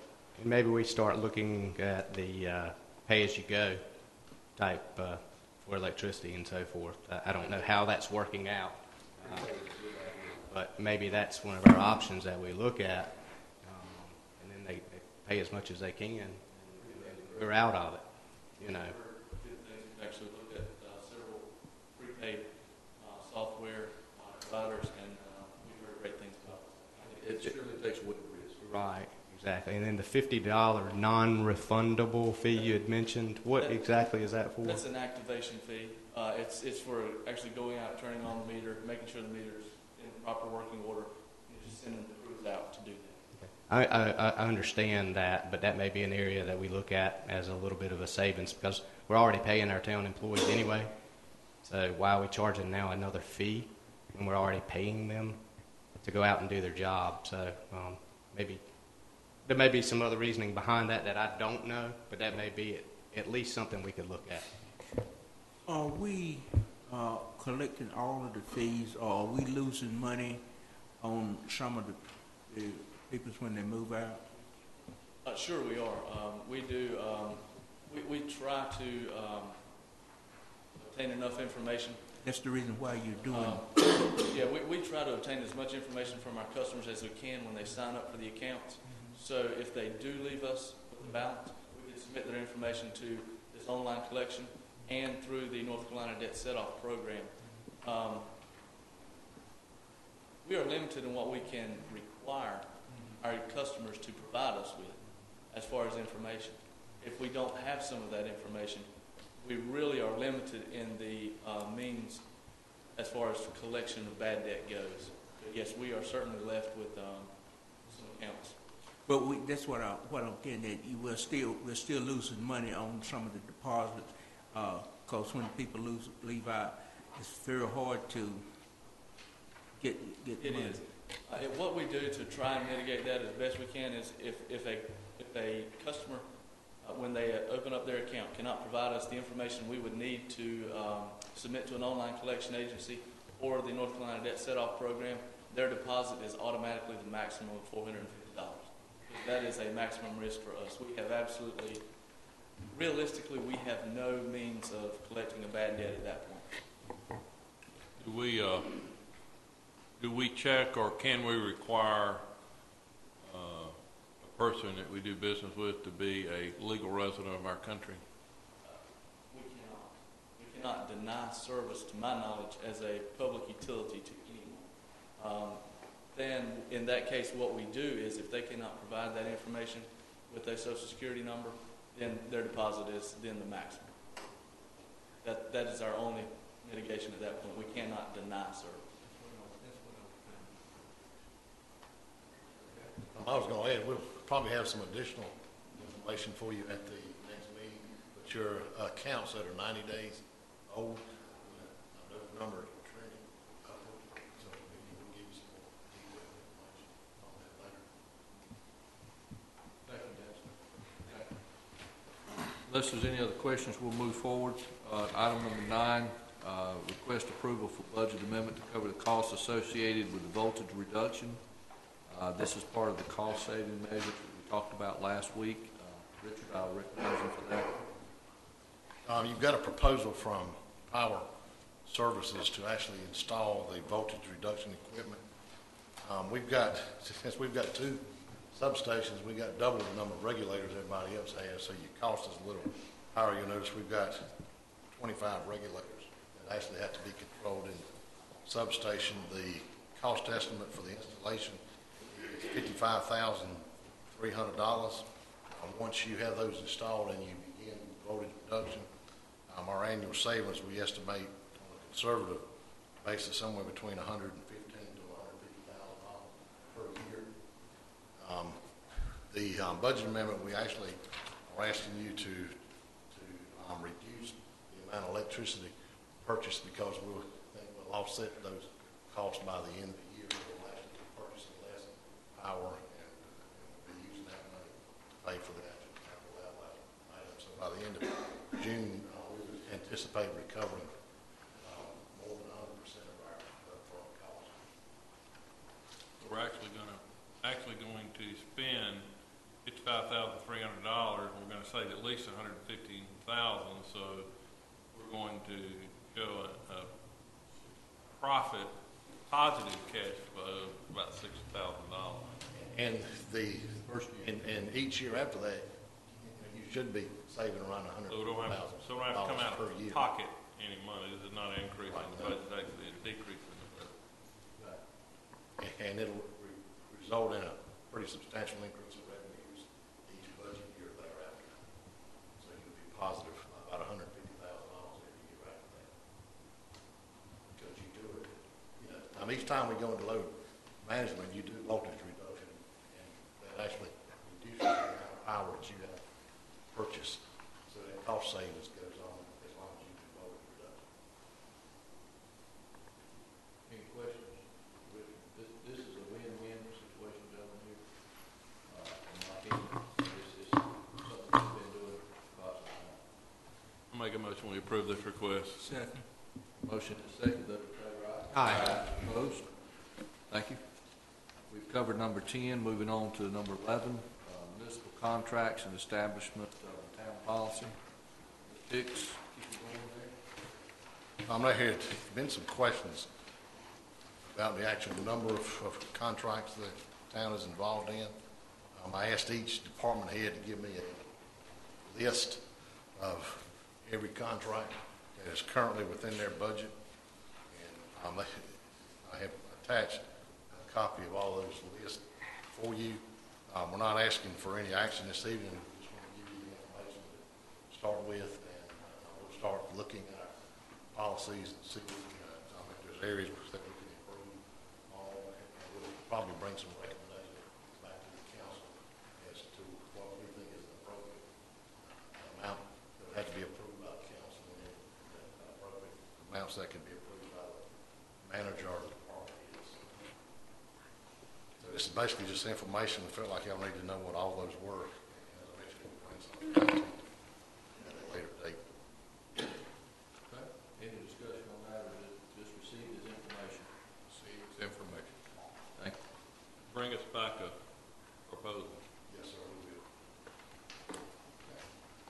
Item 12, proposal of cost service study. Mr. Manager. Over the last probably 15 to 20 years, even before that, the town of Smithfield has adopted their various electric rates. During that time frame, the way you were billed by the Eastern Power Rates and electricity has changed significantly over the years. And as you consider adjustments to rates, whether it's commercial, residential, industrial, we feel like for you to have the right necessary information, you really should know what it costs you to provide services to those various rate classes. That is normally done through a cost of service study so that you make sure that your business customers aren't supplementing the cost of your residential customers, because it is a pretty complex billing formula that we're billed under. And this just gives you the information as you go forward where you could make, I think, a better and informed decision whether you should be from reducing one particular class of customer over another class of customer. The only action we're asking this evening is if you're interested, Booth and Associates, who y'all have done work with in the past, we would ask them to kind of make a more specific proposal, recommendation to the council. So basically we want to know if there's enough interest to invite them to a meeting to make that presentation too. Why only two? Sorry?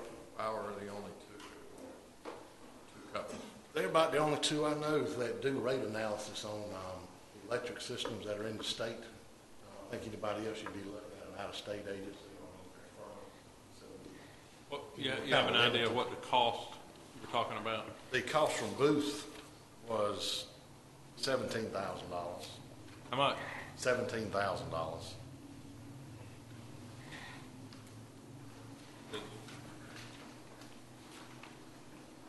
In this study, if I may clarify just a little, I don't think Richard recommended it for this budget cycle at all, but as we move forward with trying to decide what's best in our customer groups for our energy or cost-saving measures that we're putting together, we're going to take more than enough to do this analysis and to know who's subsidizing who in the electric rate system.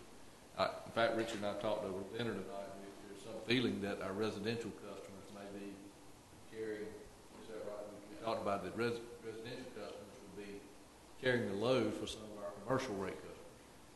And we need to make sure that's equitable. If there's any room we can reduce that customer rate in any category, we need to make sure it's equally categorized. And this is just a way to have some discussion of it. More information is not going to hurt, in my opinion. If you get information, I think it will help. And there's a copy of your billing statement on page 139. I believe this was your August bill, which was $1,593,000. And if you look, about half of that cost is on the kilowatt hour charge. The other half is based on the actual demand charge when Progress Energy hits their peak. And there's, three different tiers of rates there. So when you start looking at the actual cost of class per customer, it start complicated when you try to decide which customers pay it. So it really just gives you more information when you make a decision on the rates. If you want to cut rates or have to increase those, just sort of gives you an idea of a good place to spread those costs or savings. What's the pleasure? The board wanting to move forward and bring additional information, no cost to us at this point, just simply to present information, or yes? Let's do it. Let's go. More information, go. Let's go. All right. Item 13, approval of budget amendment for the Smithfield Crossing project. Mr. Merritt. Page 142, your packet. It's basically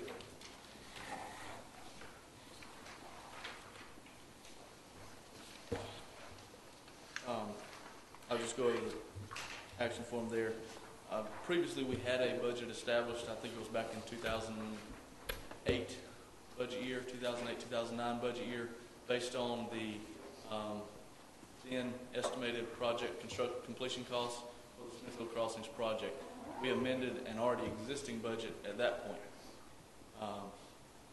Since then, and the award of the contracts past couple months, we have been able to further isolate those costs and narrow those down, and also coordinate with the two grant funding agencies, Federal DOT and USDA, in how they would like to see these projects treated for accounting purposes, for separation, or I guess segregation of accounting for reimbursement. And on page 143, you basically see how we have narrowed down those costs. You see a movement from what was an existing line item 4656007404. At that point in time, there was only one expense line item for Smithfield Crossings. The agencies have requested they be separated. I feel certain both of these grants will be audited because of their size. At least the Federal DOT, I know, will be audited because of this size. And they would like to isolate those costs down, so it's just an easier process. That's what that's for. This basically amends the budget to what will actually be expended. And on page 144, I provided this. We've been so long since we addressed this project, and the costs have changed so much. The project has changed so much. I wanted to see, let you see where you are currently with the budget and what you're going to end up with. So you can see the overall costs of the project have been reduced due to numerous scope changes within this project. But that's just a basis of kind of where you are currently, what this amendment will do to those budgets. So I'll take any questions you might have. Any questions for Justin on this movement or change? It's all good. Do I have a motion on the motion? Second. Second on this? Yes. Motion is second. All those in favor, aye? Aye. Opposed? Ayes have it. Go ahead and 14. Page 145 is the last item, two items for tonight. And this is basically a resolution that will approve the financing for the Smithfield Crossings project. At our last meeting, we received LGC approval and the approval to move forward with the project. This will specifically authorize the town to move forward with the loan with Wells Fargo Bank. It is the exact same note you saw last month, and following that is the actual proposal beginning on page 148. I'll take any questions you have there. Any questions for Justin on this resolution? Authorization? Not to have a motion. Motion, do I have a second? Second. Those in favor, aye? Aye. Opposed? Thank you, Justin. I'm going to omit my section tonight since it's getting a little lengthy, but I will be coming back with you about some benefits of going to the National League of Cities and what benefits our citizens have on that. So we'll get into that later. Mr. Manager, you've covered all your items. Just got one item, the Housing Authority dinner. I think they gave you a couple of dates on November 17th. For the November 17th date. Y'all had leave with them. Yeah. Is that a Thursday? I think so. Yes. Thursday. 2 weeks from this Thursday? Put that on the calendar. And that's at what time? 6 o'clock, I believe. Yeah, at Becky's. 6 o'clock. So the 17th of date on it.